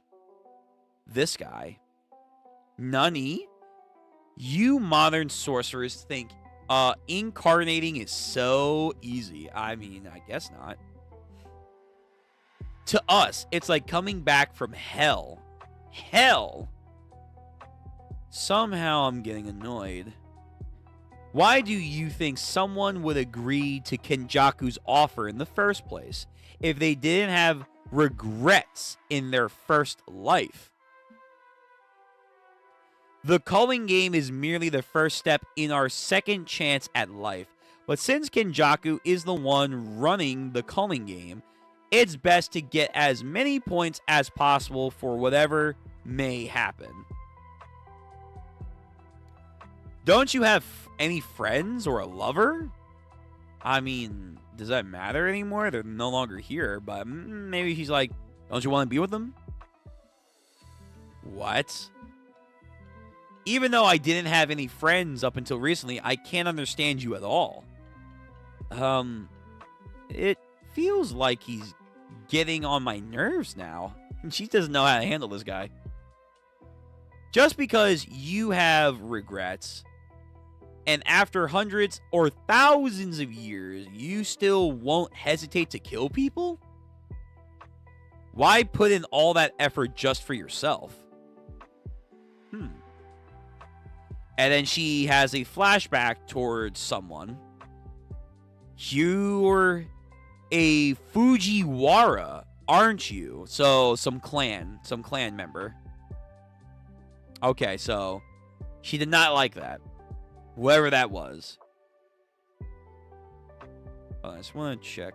Is everything... Oh, that's why. Alright, I can see myself. Good. Good. Just want to double check. You're a Fujiwara, aren't you? What do you and your kin even know So, some clan discrimination going on. Grant Blast. So, is he having an energy beam come out of his pompadour? That's fucking hilarious. On some Frankie shit, but, like, better. So, a huge energy wave just comes out. He apparently has the largest energy pile, so sounds about right. But as that happens, distort space. Yuta sees that. Oh, crap. The original raw Japanese, granite is a semi-frozen desert originated from Sicily. It is made from sugar, water, and various flavors. Okay, sure. This town area just got blasted away. Did Yuta tank the shot? I think he did. I think Yuta tanked the fucking shot. Damn. Impressive. Acting all is that what that was? Acting flirty? Is that what you thought, man? Acting all flirty in front of me. I'm starving, you know. So yeah, he actually fired from his pompadour. On that rooftop. He was pretty close. And they didn't notice. His attack range is insane. Is that Ishigori? Even with Rika protecting the people of the stadium, there will be casualties if anyone would take a direct hit from an attack of that caliber. I have to fight Ishigori first. Huh. Since both Kuroshi and Derva have been dealt with, there's no real reason to ignore Ishiguro now. Ishiguro and Okatsu. I'll get them both. Yuta makes his move. Is he going to face me head on? Sweet. Nice move, Okatsu. Yes. Alright. Alright, let's see what Knuckle can do. He fires, like, mini, like, shotguns, I guess, like, or mini waves. And I think they're tracking, too. Yeah, they are tracking. So he has very control of energy projectiles. Yuta is moving very quick, very agile, very smooth, using the pole to help him dodge. But of course, he's got a lot more energy beams coming down. This kind of reminds me of like Majin Buu doing his like human extinction attack. Just fucking tracking, man. Tracking from a very long distance away. Holy shit. Rains down on a bridge. Hey, hey, hey. What's this? Please don't let me down now. He's gone. Bro, wait a minute. He got up there that... I mean, we know he's fast, but whoa, whoa, whoa. That is very quick. He was over here on the goddamn bridge area, and now in a split second, I imagine, he's already cleared the distance and is on the roof. Brother almighty, Yuta is quick. Yuta is disgustingly quick. Holy fuck. Okay. Huh. I see. There's the holes of Ukatsu opened up earlier. So he made a hole, and then he traveled underneath the bridge and got over here. Ah. Very smart. But now, close distance. How do you handle close distance, sir? They clash hand to hand. Please fight a little closer, why don't you? Will that fill up my stomach, Okatsu? I don't know what that's supposed to imply. The main dish will now be served. Toriko style. Very cool. Ah, cover. Or a color cover. Or like a recolored of the cover. And another one. Okay, so fans were enjoying her when she made her debut. Granite Blast. Bro. Insane fucking, like, range and blast radius. And then he has, like, tracking ones, too. Much smaller, but very good at precision. Very cool. Very, very dope. All right.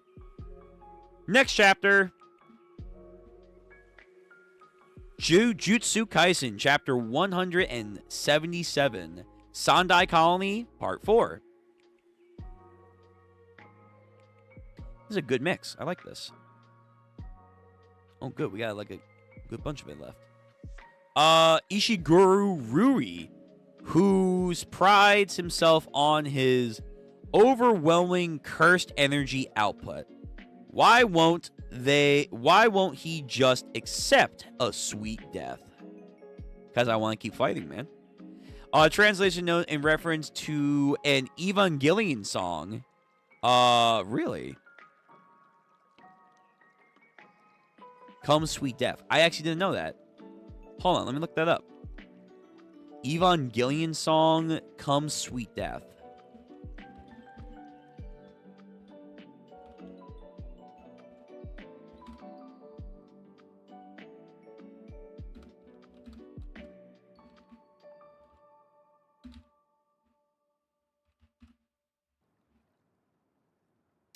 Oh, wait a minute. It's this song? Is it this song? Hold on. Oh, I didn't mean to do that. There we go. Let me pause this music for a second. Yes, it is. Bro, honestly, I binged Evangelion not too long ago, the main show and all that. I haven't watched the new movies. Bro, I'm going to be real. I think we kind of do blow Evangelion out too much so. We kind of like hype it up a little too much. But this was a fun music end to the part of the last segment of Evangelion, the original show.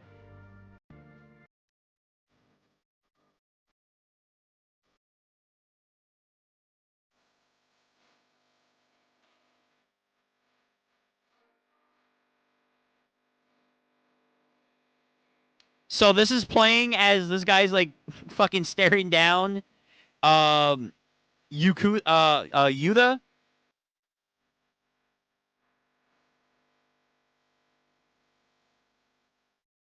Nah, let's get to the good part. Hold on. I'm already gonna get a copyright strike. I don't care.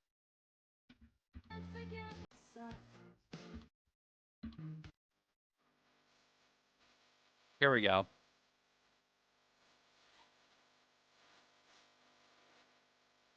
Tumbling down, tumbling down. Like, listen, I have a lot of opinions about Evangelion, but I'm not gonna lie. That was a fire song for an ending. And everyone fucking freaking out over waifu Rei, and it's like, oh my god! But then they all see like, I guess, things that make them go doki doki, and it's like, okay. Anyway, back to the real shit here. Back to the real shit. Oh, music. Here we go. Back to the real shit. Chapter 177, Sandai Colony, part 4.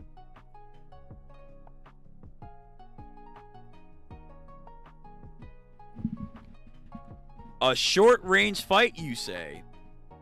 Okatsu in close quarters combat with Ishiguro.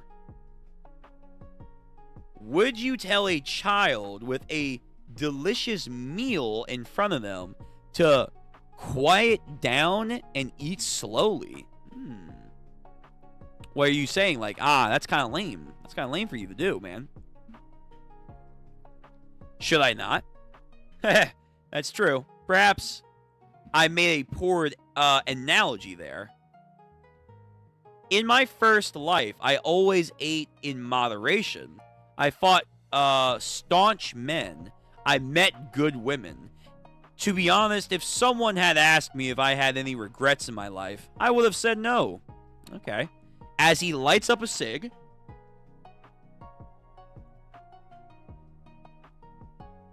To have this kind of vague hunger is a nuisance, Okatsu. Everyone looked at me with their what's with there for you to be unsatisfied with. It was written all over their faces. So he has no purpose. He, again, JoJo's part 7. He has no drive. He doesn't have that thing to search for. Like this cigarette here, after smoking it for a while, there's a touch of sweetness to it.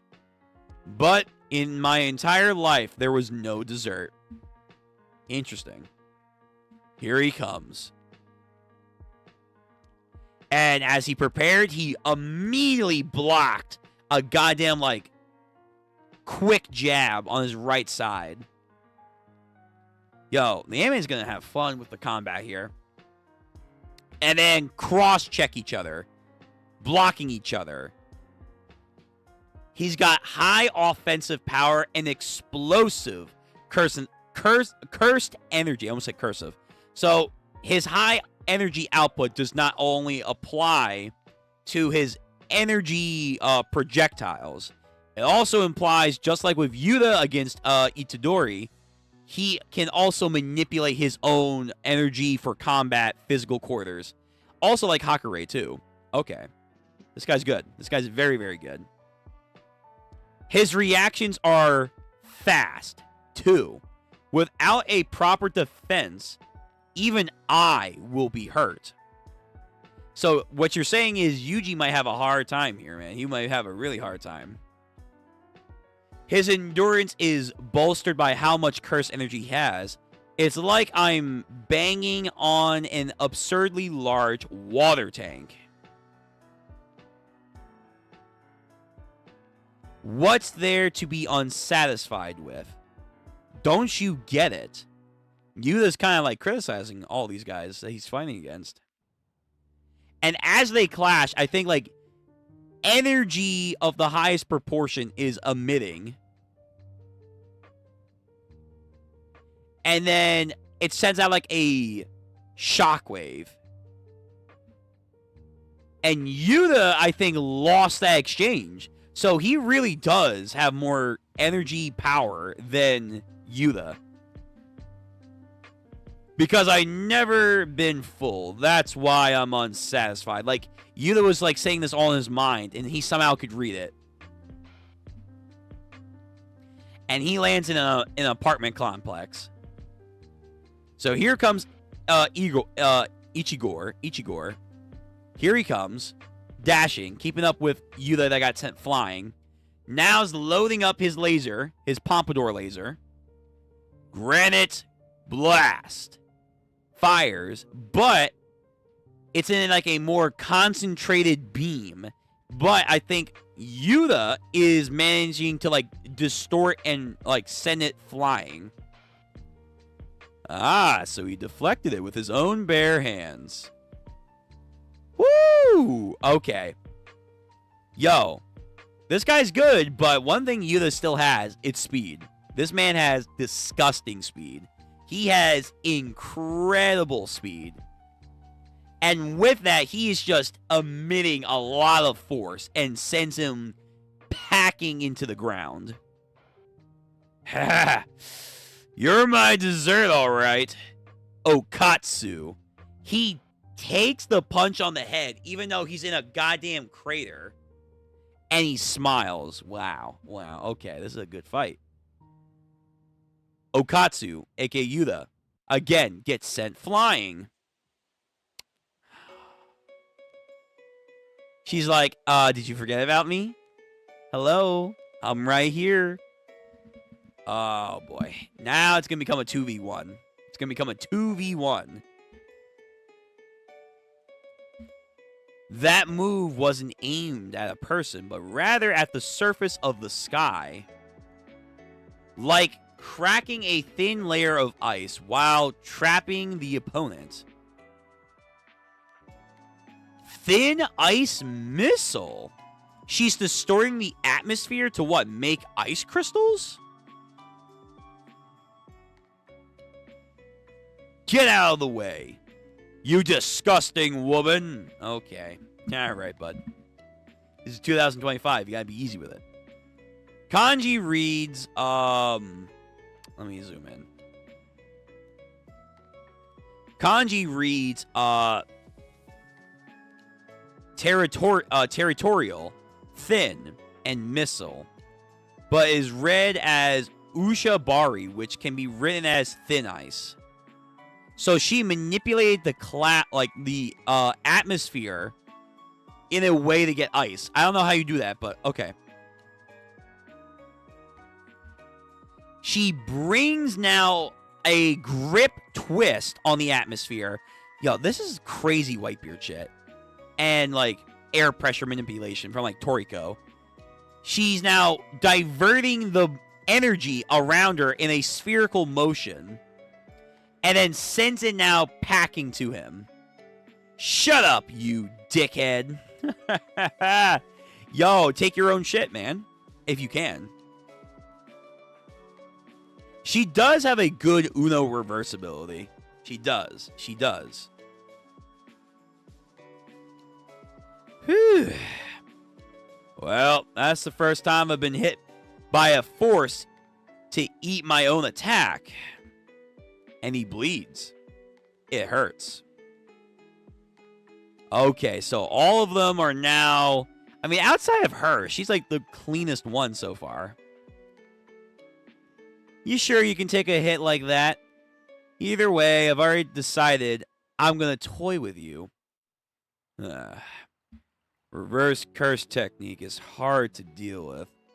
But it takes a lot of energy, I guess. He's been hit with attacks from Kuroshi, Uru, and I managed to get him. He's been using it every time. So every time he takes a major hit, whether it be the laser that he took, whether it be the ice missiles, whatever it is, he's been using his reverse curse technique to heal himself.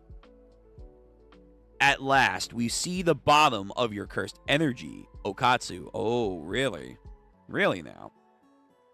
No matter how delicious or expensive the cake is always in the shop, the empty shelves are the closing time. Will always be a disappointment. So you're not it either, huh? Ishigori won't target ordinary citizens, but he also won't hesitate to get them involved. Considering her points, Uru only fights sorcerers because of her pride. Maybe.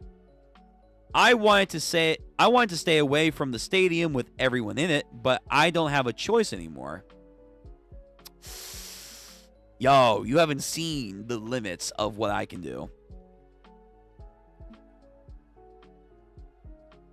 Come, Rika. Yo, get ready. Get ready for his bad bitch to pull up. All of you. All of her shall emerge, whatever that means. Nice clash. Nice clash. So yeah, they legit just had like an energy exchange and he lost. He lost.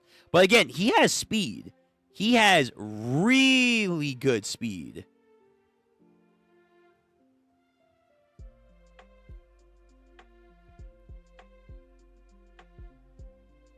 All right, next chapter. Let me see on the music. Oh yeah, we got a lot.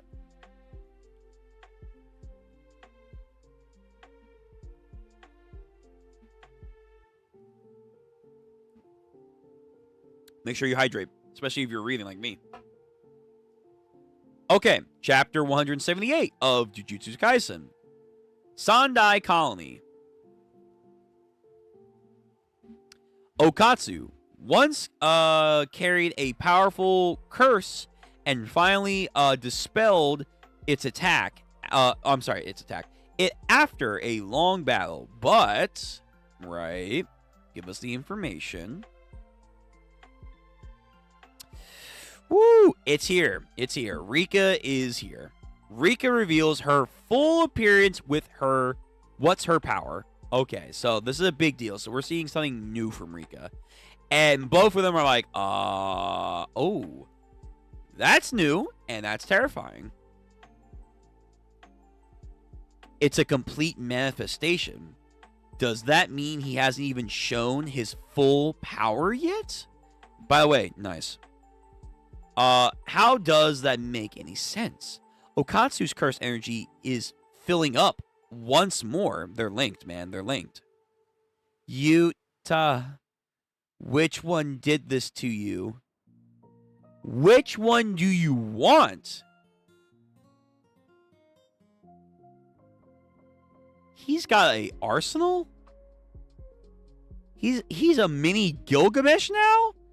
When did that happen? Which one do you want? And then just a whole cacophony of weapons. Cursed weapons, I'm sure. Where and when did you get all those? We have swords. We have daggers. That's literally just Ichigo's Zanpakuto. That's a scythe. Those are arrows. We have chains. Yeah, mini Gilgamesh. Mini Gilgamesh, Gate of Babylon over here. What the fuck is happening? Rika is the external storage of cursed techniques and cursed energy. Thank you. That one's fine. That Orimoto Rika left for Okatsu after she was released. Right. Right. So what is this Rika then? I guess the new Rika. Only when he's connected to Rika through the ring can he use cursed techniques, fully manifest Rika, obtain Rika's cursed energy for himself. Damn, so he basically has like double a stockpile than normal people. So he's like a Jinchuriki in a way. This state lasts for about 5 minutes. Okay, shall we go? What the fuck? Whoa, what are those? He's got like a gauntlet arm thing?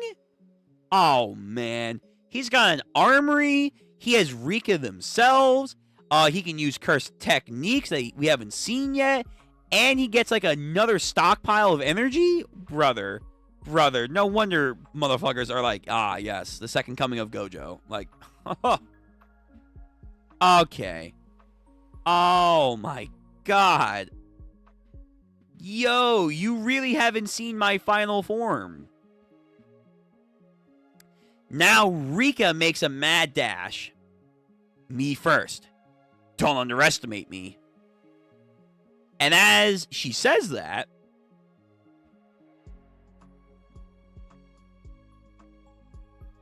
Yuta giving her the face down. Don't move.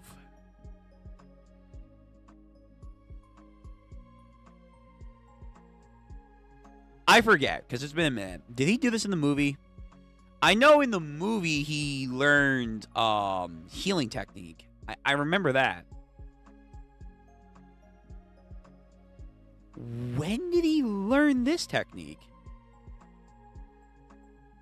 When did he learn Inumaki's like sound technique, right? Right? It's the sound technique.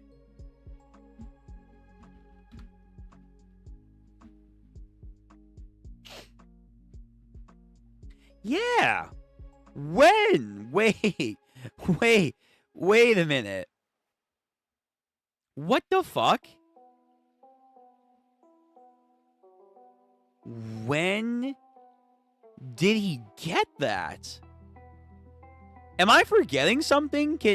Does Yuta know like every curse technique or something, or like a lot of the mainline ones? Can he do the Kamui blood shit? All right, Yuta. I guess Yuji has a long way to go. All right. Fuck.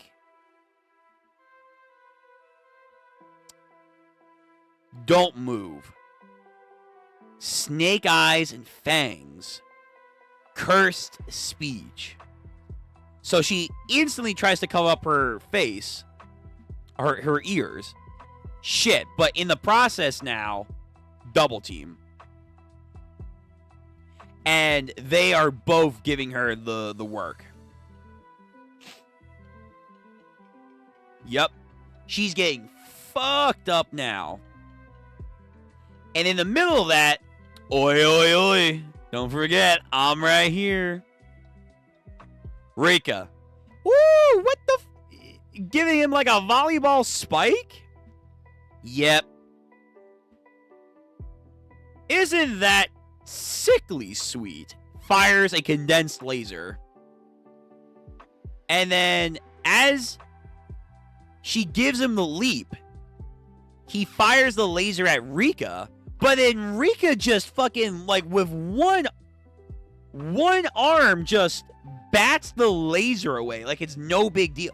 All right, whoa. Rika in and themselves is very powerful. Rika is disgustingly powerful. Then the fact is he can use her like a storage. Then by having her here, he also gains more energy and he's allowed to do his curse techniques.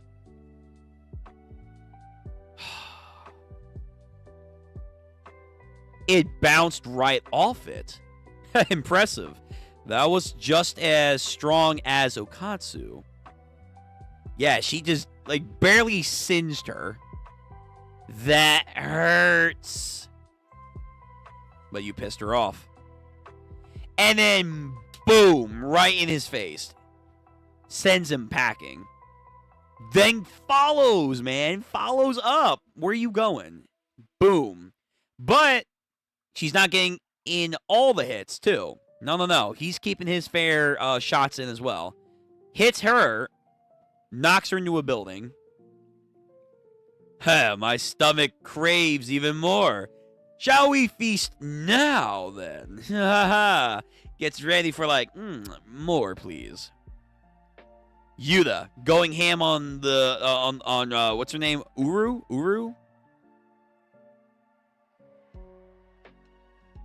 All right, Yuta, what the fuck, man? Why you have so much shit? Excuse me? Pulls out some weird mini bat Rika. Using his hair as a medium. Are those new Shikigami? What technique is this? Have we seen this? Hair technique. Hold on. Is it the witch girl?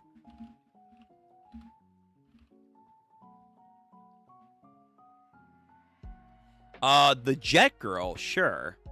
And the jet guy, then the scorpion girl that Megumin took care of.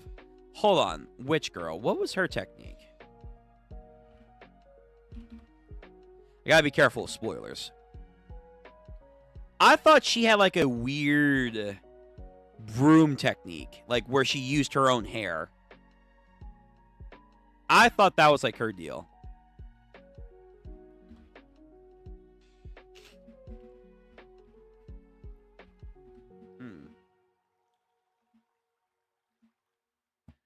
Most curse techniques allows her to use her broom and stay above the battlefield and visually mark targets. All right, never mind. I thought she used her hair or something. Never mind. Okay, so he has a hair technique. It's always you, Fujiwara, blocking my way. So, again, this Fujiwara clan person pulls down the air, turns the bats into another direction. Are you that scared? Crushes the bat of what I've become. This woman is gnarly. The Fujiwara family assassin group. Oh, that's lovely. The Jujutsu Jujutsus or Gigetsu Jutsu Sei Senta unit wholeheartedly devote to their task, living in the shadows to the point that they are often denied even names. What is this shinobi shit? He gave someone like me a name just to execute me as a scapegoat for him killing his own people. Really? Okay. Jujutsu Getsu Sei Shenta. Sun, Moon, Star, Progress. That's a mouthful right there. So she was framed. Oh, look at this. Are the bats finding weak points? Hey, yo, the titty. The titty. Wait a minute. It got scratched up. Oh, that's nasty. And then a part of her thigh and her hip. Nice. So she's refracting the air around her to make like barriers and stuff, but not everywhere is perfectly guarded, and the bats are finding those areas. I'm guessing. I'm guessing.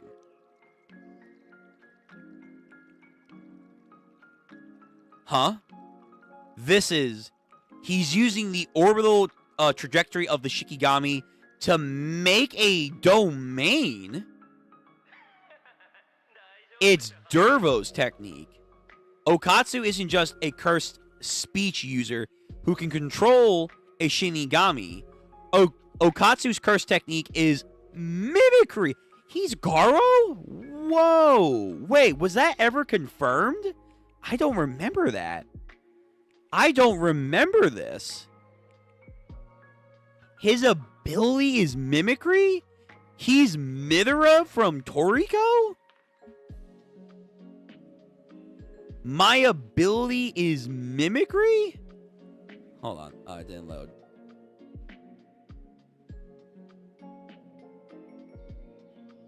I guess not. All right. Mimicry. Really? Mimicry. Okay. Well, this is going to be powerful as shit. 2 big explosions. Rika and Ichigoro. Yuta versus Uru. Blocks his fist with an incoming, I think, ice wall. I don't know what my ancestors may have done to you. Oh, is he actually a member of them? Huh. If you live only for yourself, there will always come a day where you can't go on. Tries to give her advice. Shut up. Live for others. Don't you have to stick it out? Ugh, the only ones who can say such crap are the people who have already made a name for themselves. Yeah, but they had to do that through their own trials and tribulations. Most of the time. Oh, now he's gonna, what, go for Yuta?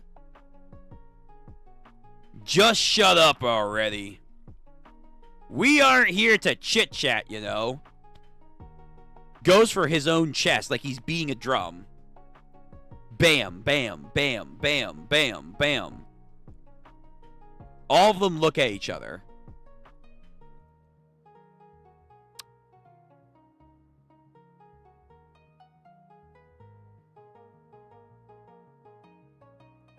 First of all, I've seen this meme. Now I know where this one comes from. I knew where this came from, and I obviously watched the anime, so I've seen this. However, I've also have seen this template for domain expansion. So this is where it comes from. This is the chapter. Domain expansion. Domain expansion. Domain expansion. Y'all, this is okay. Here we go again, boys. Here we go again. I like his. But wait a minute. So this guy... Wait. Actually, fuck off for a second. Wait a minute. Yuta has a domain expansion? Really? He has a domain expansion. Of course he does. Of course he does. So, you're telling me, outside of just his base power, where he can run around, do shit, and have reverse curse techniques as well, hand-to-hand, speed, when he has a sword or a weapon, that, curse tools. He has Rika, which Rika in and of themselves is already a very high, powerful asset. Then Rika also is a fucking storage unit with a bunch more cursed weapons and stuff. Then on top of that, he can use real curse techniques when he has her here. including basically his mimicry ability, which just allows him to copy techniques. Then on top of that, he has a domain expansion. Oh, and also, I forgot, too. I forgot because there's so many. He also gets, like, a secondary pool of energy to tap into. Brother, he's disgusting. He's disgustingly powerful. What the fuck? What the fuck? He's got it all. He's got it all. Nah, you two are cooked. I'm sorry. Like, this is a cool panel, and you're all giving each other energy. You two are cooked.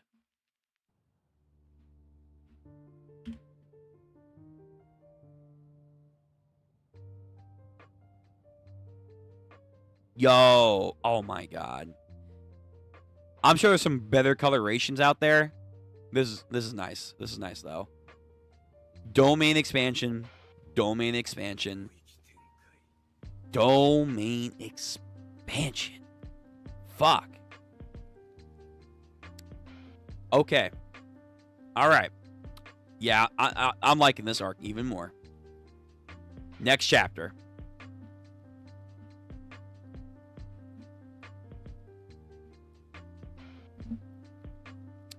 Domain expansion. As the fight reaches its limit, the three release their secret techniques at once. The decisive battle between Sandai Colony's elite entries is at its climax. Chapter 179, Sandai Colony Part 6. Oh my goodness.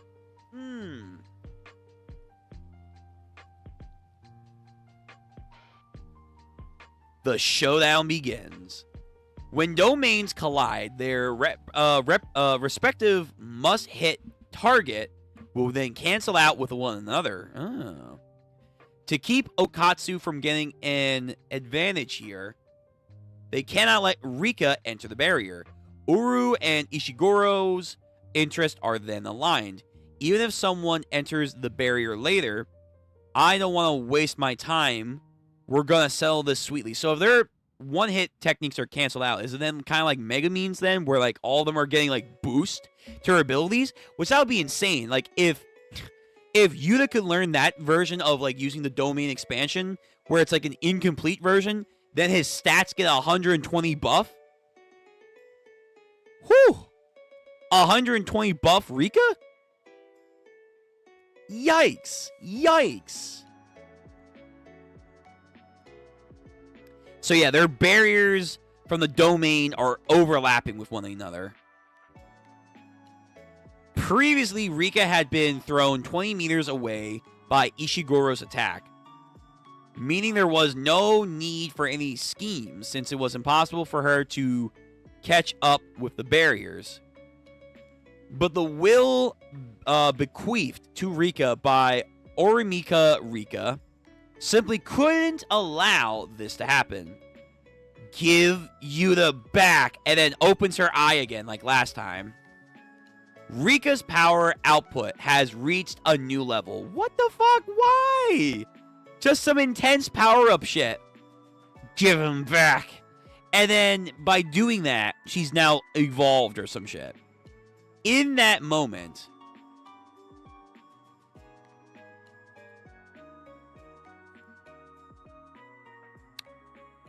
I thought it was Rika for a second.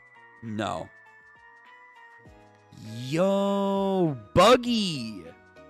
Not the clown. Bug Boy is back.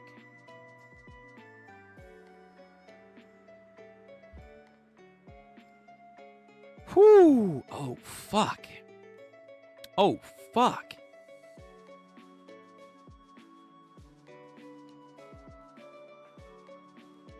I love the taste of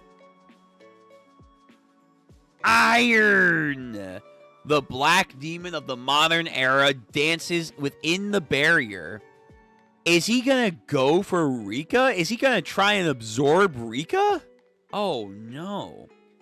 Outside the barrier, the strengthened cockroaches are now keeping Rika's attention. Before going dormant, Kuroshi managed to reproduce via, the Parthethin genus. Parthenogenesis.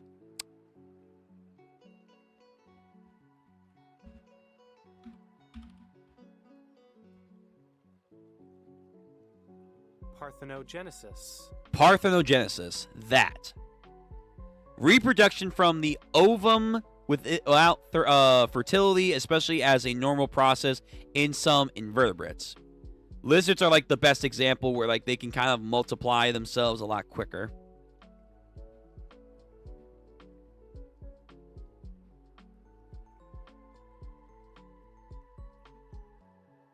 And then insects, of course. Parthenogenesis. Right, that. He did that. So just before Yuta, like, bit down on him, he, like, copy myself. Alright. Bug Boy stillness. But, fuck, damn, Bug Boy can be here, but the Buddha guy, the weird monk dude, nah, he can't be here. Man.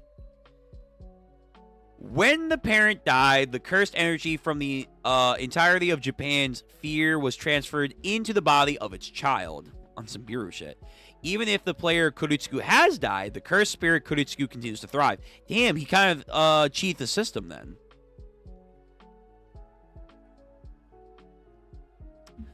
What's even more complex than a two-way domain expansion is a three-way domain expansion. Because of the difference between the internal and external conditions for buildings, their barriers, and the influences of unexpected intruders, the barrier then collapses. It's too much. And now it's a fucking four-way. It's back to being a goddamn four-way. Wait. Oh, I didn't have my goddamn thing up. Whatever. Bro, he's... Alright, Cockroach Man, Cockroach King over here. Gnarly. Everyone's fucking posing, man. Again, by the way, nice. But I should probably cover. I should probably cover. Because YouTube's like, what the fuck?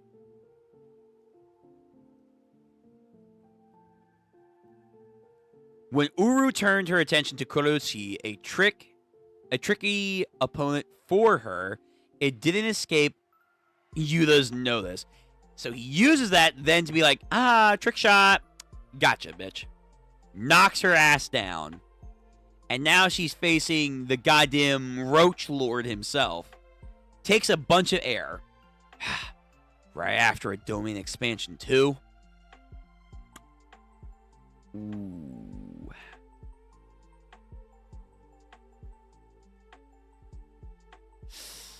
Well, it's been fun. Techniques will burn out and become harder to use. Damn it. Woo. Man, I liked you, girl. I liked you. You were sexy, but nope. He sees the opportunity. He's like, yep, gonna slice with my axe. And now what? Yeah, she's infected. That's right. That's right. Dude, this guy... Okay, Roach Man is impressive, too. Like, no wonder he deserved to be here. The only one wasn't impressive was, like, the fucking monk. Roaches are starting to spew from Uru.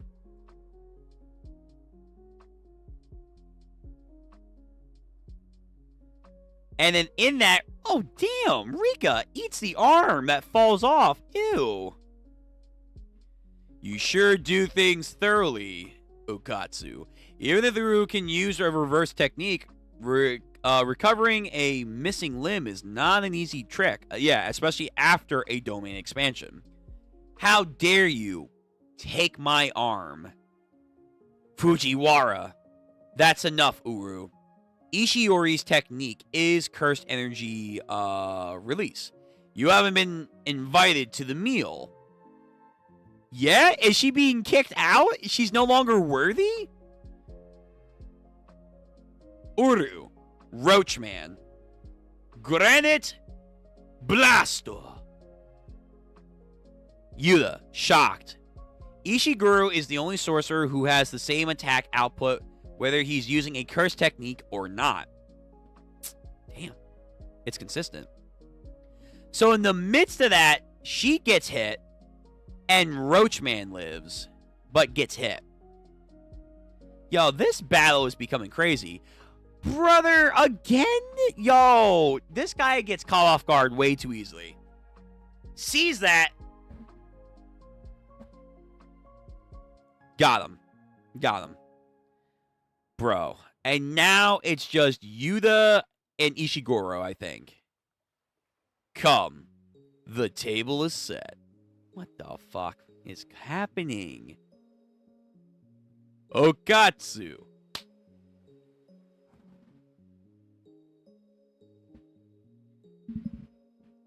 All right, so we see him do that. A nice imagery of meals. Okatsu's technique has not yet recovered. Then let's go, Rika. Come, let dessert change the plate of life. All right, the palette of life, excuse me. What the fuck? That did not... I thought we were going to see some crazy domain shit. I thought we were going to... I guess we can't see Yuta's domain, not just yet. But he has one. He has one. That's the most important. And then Roachman is back. He's back. Kuro is back, man. With a vengeance. But then he got taken out again. All right. What a crazy engagement this is. The craziest part was when they just did that goddamn, like, falling from the sky with style over here. That was insane.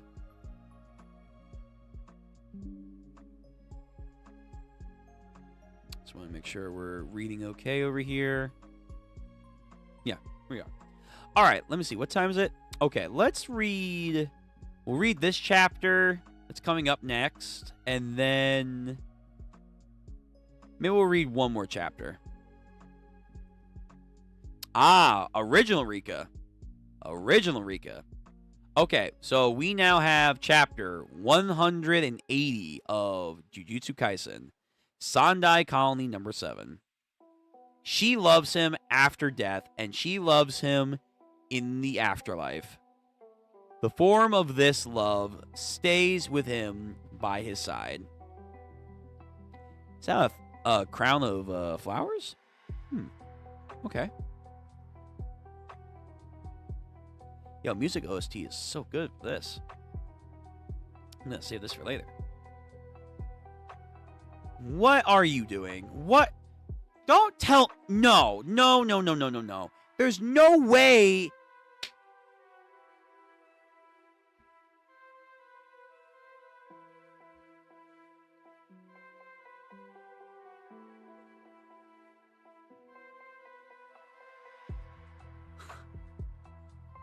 No, stop. Yuta, relax. Your energy didn't recover, you said. You said it didn't recover. What are you talking about? Second of all, there's no way. He has, what, red? Blue? He doesn't have purple. There's no way. No way he has purple. There's no way he has purple.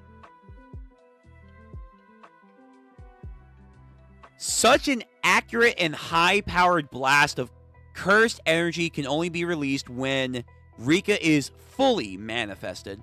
But even then, its maximum power is still slightly inferior to Ishiguro's.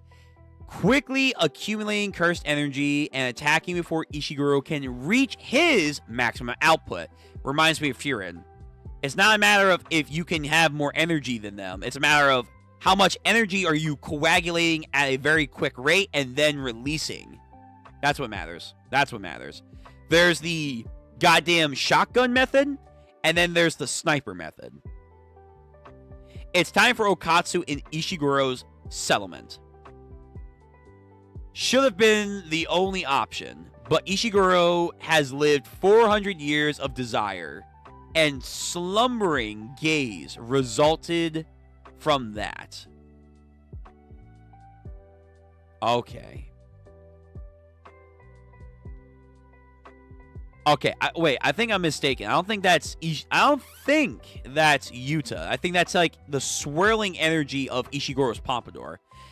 It was just because of the goddamn fingers and the fact that he can copy shit. I was like, the fuck? Is he doing blue? Is he doing red? Nah, I don't think he is. Just this once. Unlock something that perhaps could never have found the will to fight again. Okatsu Yutu's heart. They can vibe with each other. And in this instance, or is that his technique? I don't know. You know what? I have no idea. So, Beam fires. Yuta fires something or does something. This is so sweet, Okatsu. That's it.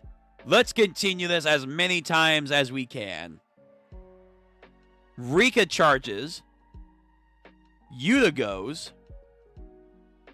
Okatsu propelled himself along with the shockwave. That big thing on her own can shoot too. However, he can fire another shot? Or, oh no, he's okay, the paneling is kind of a little hard here, but he's blocking, I guess, the energy output of Rika. Whatever you can do, I can do it too. The power is slightly weaker. After dining with me and using your domain expansion, even you can no longer properly recover anymore. Isn't that right? It's over. Granite Blast, Okatsu. He's able to keep up his attacks, man. He's able to keep it up. But then as he does that, I think he like blocks and sends the beam up.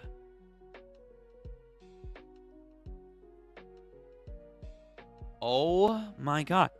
Okay, what's the rule? What's the rule? Does he have to see it like once? And then he can get the technique?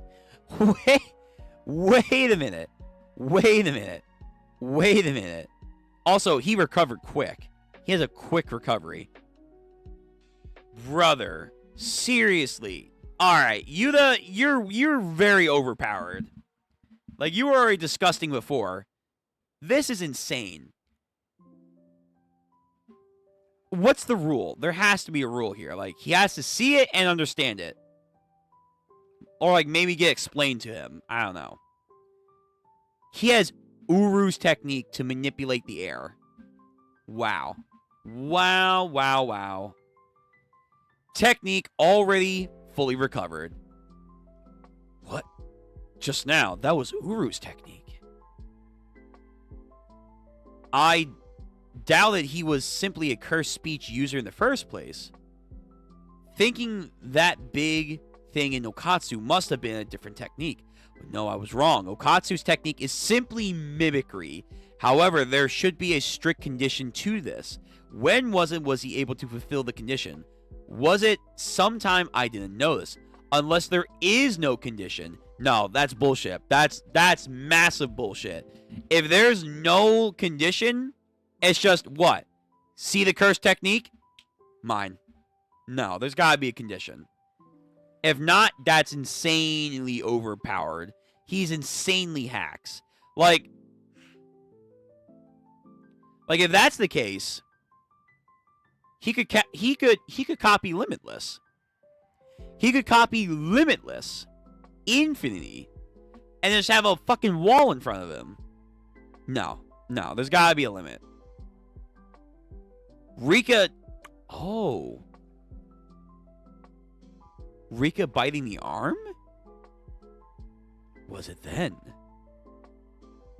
And he does the thin ice missile. Oh no. Okatsu. And then Rika comes in to double team with a fist down.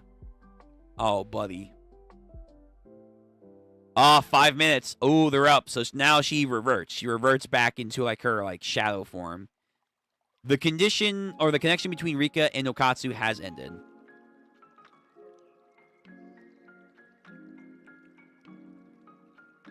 Ichigori, but still stands strong, comes in and knocks Rika away. At a hit that was difficult to deal with. Even when fully manifested, Yuta... Damn, this guy is strong. Rika has reached her limit. But he's still going, man. He's still going. I had no idea you'd still have leftovers even after using all your strength. This is dessert. Yo, he loves this. He loves this. What's this? So he grabs on tight. Is he trying to do some weird judo shit? Bends down and, like, pressurized the environment. Let's end it here. Huh?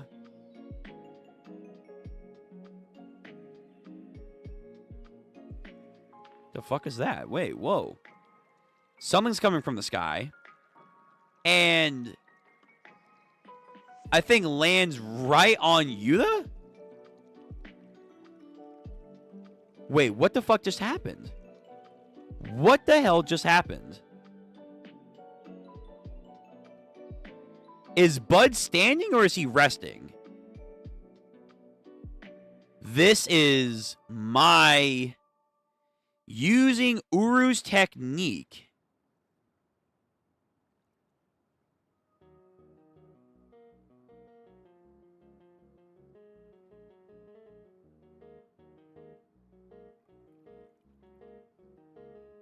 I beg your pardon? So, when he did... Hold on. When he did the projection reflection shit with Uru's technique, he sent it up into the air, but on a curve. Because, yeah, they fight. He pushes him, and then she knocks him down in place. But again, like, clashing here. But this entire time, oh, that's why he bends down. He's trying to keep him in place. He somehow could predict the trajectory of the beam going up and then down would still land right in front of Okotsu, destroy the hair, and then releasing his own energy. Holy shit, Yuta. That is insane IQ. Using Uru's technique, reflect it, curved, and keep him in a relative area where you, like, sent the arrow. You changed the trajectory back then, was it? Heh. Thank you. I'm full now. Damn. What the hell? What a... Alright, wait a minute. I need confirmation. I need confirmation. Did Yuta actually use purple? Or was this the same thing that Yuta can do? Hold on.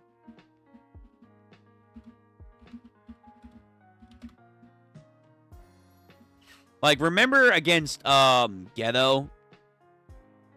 He had an energy technique. He did. Yeah, this is pure love. The idea of pure love.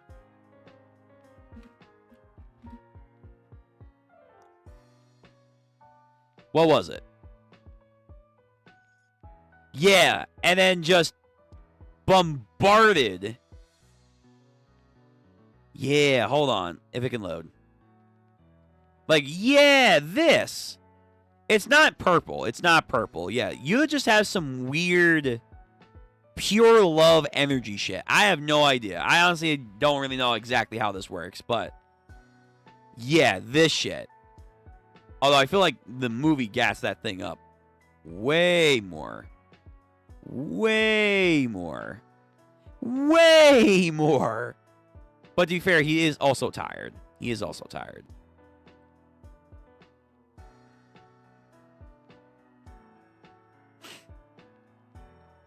Yeah, pure love.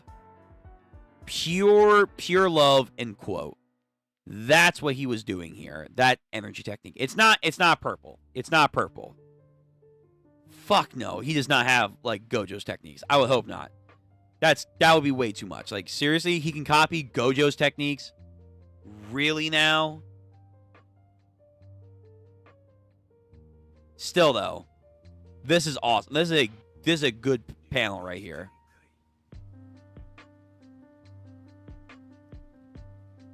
All right, we'll end off today with one more chapter. So we're going to end it off on chapter 181. For those that are still here or listening as VOD Gang members, whatever it may be, thank you for coming out to the stream today. Please, please, please like the stream, comment, because YouTube needs that for it to matter, apparently.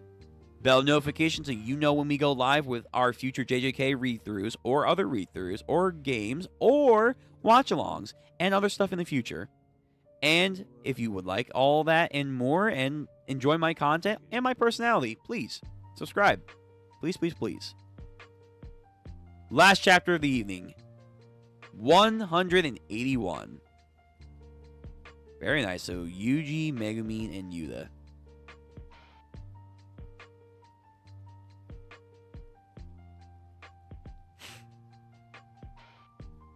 Let's get the cover up.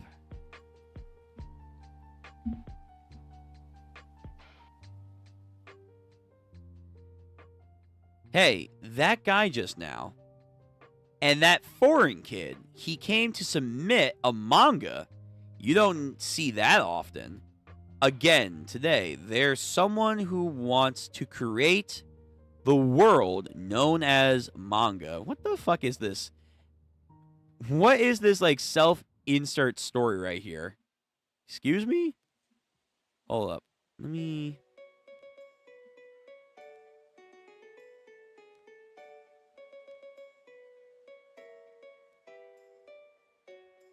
Where did I put the... Hold on, let me get rid of this.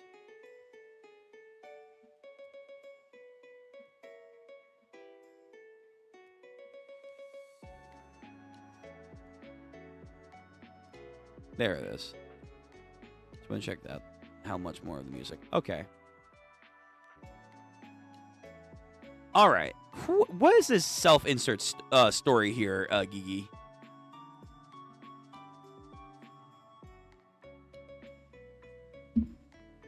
Celebration of the 4th anniversary of serialization. Okay, so we have Uru and Ichiguro in streetwear. Very cool. The flower that blooms in a sea of death gets a second chance at life. Chapter 181. Tokyo Colony number 2, part 1. We're going back to Tokyo. All right. These guys were cool. I like these guys. You're the one who will reach your limit. The defeated, what do they have to say now? I've seen it all before. Sorcerers, cursed spirits, it doesn't really matter. The only ones who are able to transcend beyond being merely strong. Why are you here? And why are you in this form? Why are you in your true form? Are those with an overwhelming sense of self and complete disregard for others natural disasters? Sukuna, relax, man.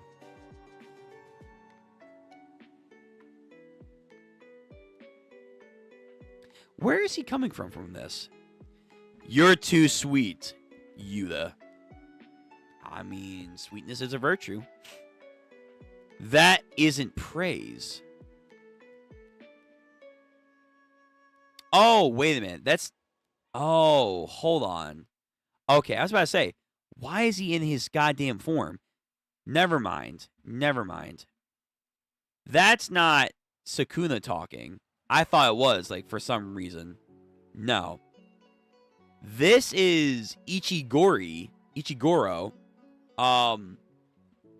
talking, and he's in referencing to Sukuna, like, terrifying. You gotta be terrifying. That isn't praise. Sparing sorcerers who'd seriously fight to the death is useless. Uru-san said the same thing. So she's still alive. Makes sense. After the domain expansion, my blast could only be so strong. That woman wouldn't stop whining. Are you guys on a lover's tiff? Bro, what is this? We're trying to cuck Maki? Like, what the fuck? Nah.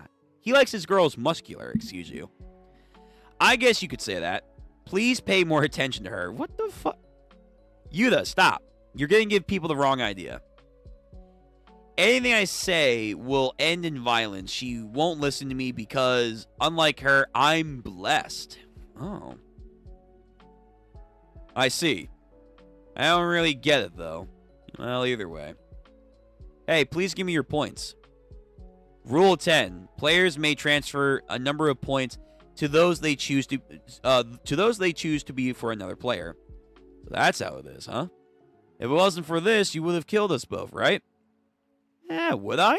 Oh, he's saying that like a question. Like, who knows? I might have kept you guys alive.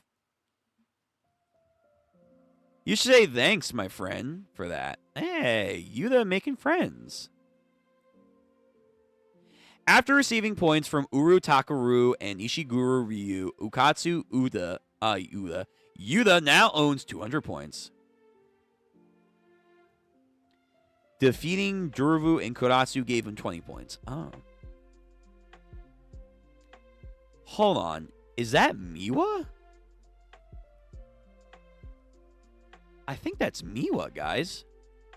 I think that's Miwa. I mean, with that haircut, it looks like Miwa. And they're wearing a suit.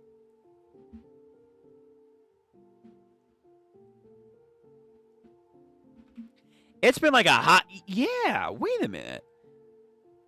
Wait a minute. It's been like a hot minute since we've seen Miwa. Like,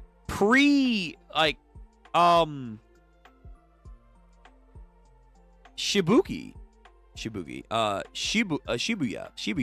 This is pre-Shibuya. What the fuck? We haven't seen her in a hot minute. Okay, is she gonna do something? Is she like depressed because all of her friends are dying and she can't do anything? Shueisha. Oh, where are you going with this? You better be careful. Other mangaka have done this and they've gotten in trouble with like bad-mouthing Shueisha. What makes a mangaka a mangaka? Look, it's not like there's a license to be a mangaka. Is there not? Huh. Do you have a serialization experience? Well, that's a little rude to ask. Have you been published? Now that's an outdated question. You? You speak Japanese very well. Please sit normally. Who are you? You too. You speak Japanese very well. Huh? I'm Japanese. I was born and raised in Japan. My parents are French. What you are experiencing now is my entry. All right, who is this person? I was gonna say dude, but I don't know if it's a dude or a girl. Sorry. No worries. What a strange kid. Let's get right to it. After reading my manga, you'll realize that we'll have a long and fruitful relationship in the future. Uh-huh, sure. What is this? Hurry, General-sama! Drive the tiger out of the screen! What? Quickly now, quickly! Okay. I gracefully... Okay, some... Story is based on Ikuyu-san in the... That's not real. What?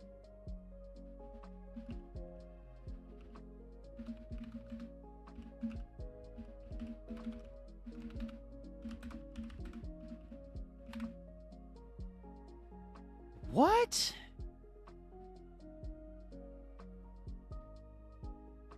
This is real? Ikuyu and the tiger?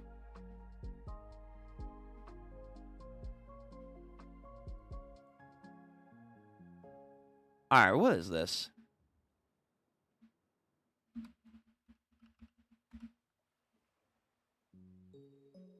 Give me like a brief synopsis. What am I looking at here? Once upon a time, there was a little monk named Ichi-san. Despite his tender age, he was renowned for his quick wit all around Japan. Yet one lord remained skeptical of Ichi-san's talent. This is just a mere boy. Is he really clever as they say? The lord decided to test him one day. He summoned the little monk to his castle. As he sat regally in his audience chamber, he told Ichi-san, "Do you see this folding screen?" In the corner of the room, shown in an amazing screen with a rich gold leaf background. On it is a fearsome tiger lurked, baring its wide fangs and closed eyes, threatening the candle light. The lord continued to mock, wary in his voice.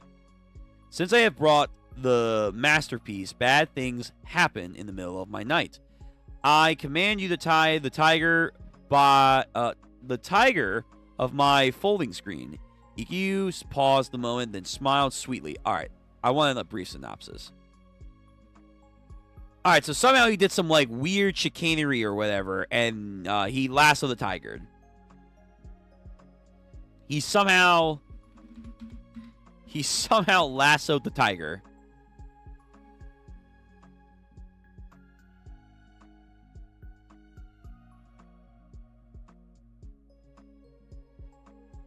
And I guess it's been referenced in other animes, or it's had its own anime, I guess.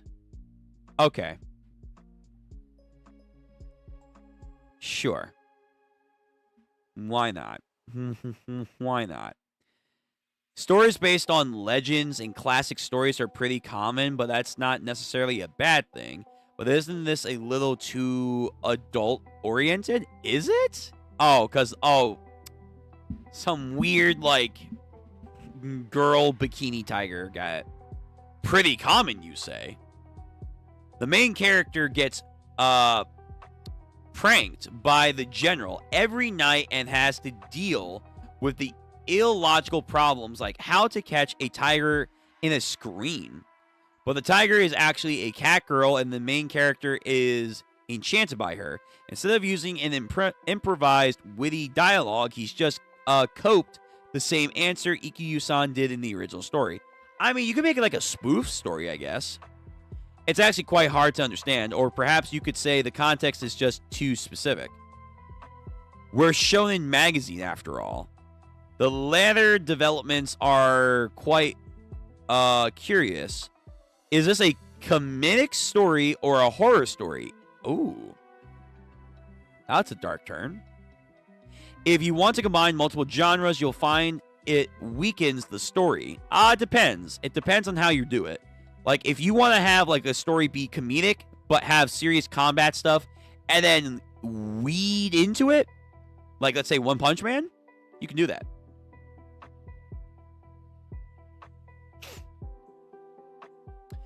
And the sketches are excitingly inadequate. Damn. Like this one. Real fingers wouldn't bend that way. I mean, just say it's a rough sketch. Like, and then, like, if this is like for Togashi, just say, oh, volumes, we'll clean it up. We'll clean it up. That's all. Here. Look at it closely. Oh, well. I don't think this meeting went well. I don't think the meeting went well.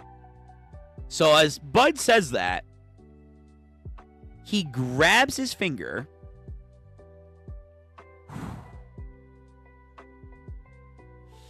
Just even faking that. Oh, man. Just even trying to fake that. Oh, yikes. Oh, my God.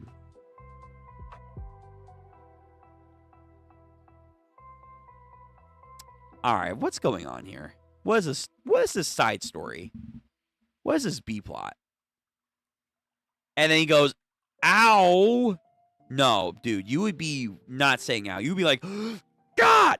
Like, you know, freaking out in pain over this. Now, it's the same as in the manga, right?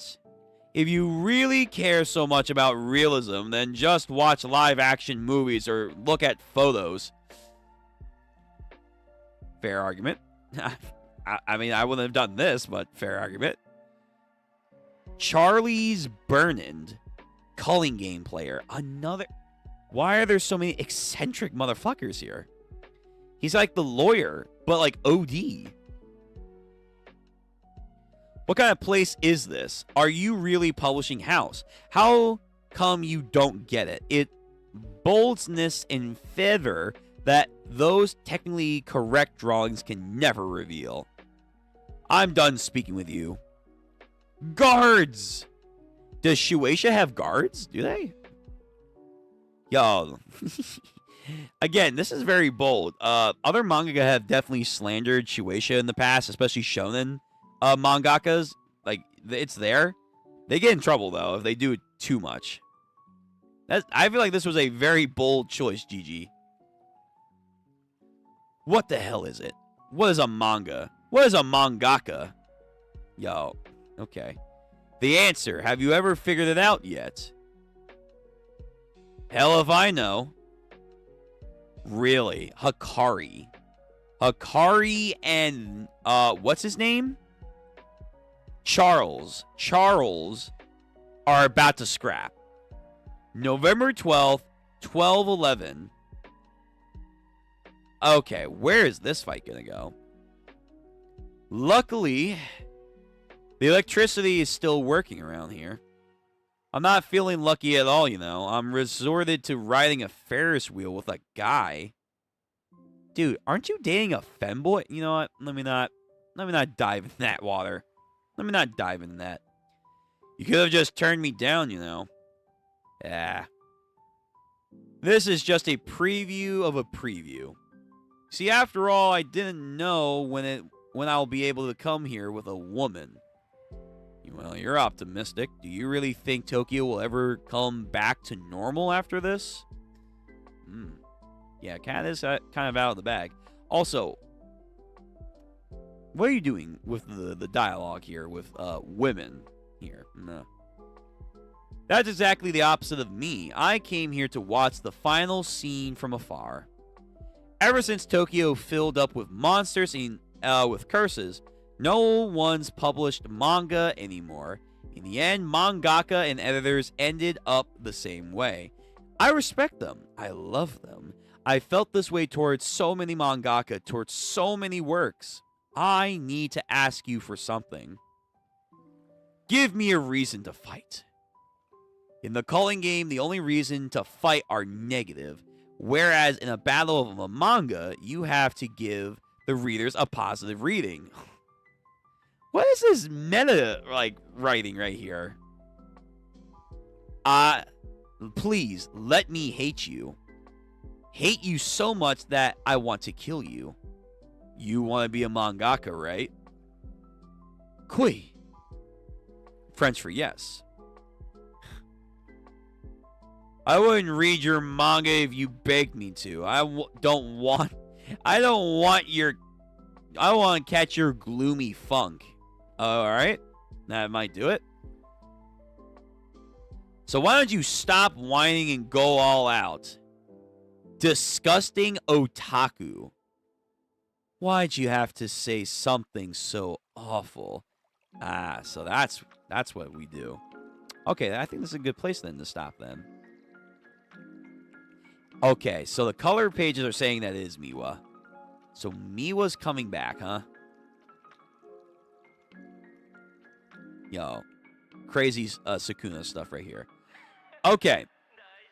Very good. Very good place to end off. I think we got a good wrap-up of the Yuta fights, which was the most important. And then we're now setting up for next time the Hikari fight. The Hikari fight. So this is Tokyo number 2.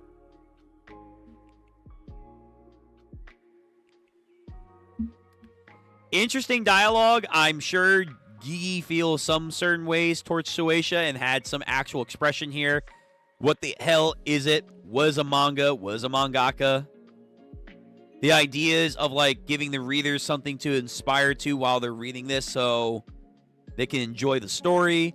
Also, criticizing the idea of realism, because to be fair, I and a lot of other fans of series do like the idea of some realism in your storylines. But to an extent, him, which is also representing probably Gigi and other mangaka, are like, guys, this is a work of fiction. You want realism? Go look at a fucking photo. Yeah, but you can then argue a story is like a work of art, and work of arts are reflections of real life. So again, you could still have realism. It's the degree of realism that is up for debate for people and for authors to implement. That's what I would argue. But this was an interesting dialogue. Jesus, man. Jesus, God, that, oh. Also, this little side tidbit lore, interesting. Yeah, this was funny. This was funny, different. Started off very good, also with Yuta and Sukuna stuff being mentioned in invert ways. We got the colors of these two. They look very cool, very nice, very sexy. All right. Yeah, we did a good batch. So we did 176, 178. Oh, I'm sorry. 176, 177, 178, 179, 180, and 181. 6 chapters. That's pretty good. So yeah, we're at what? 181.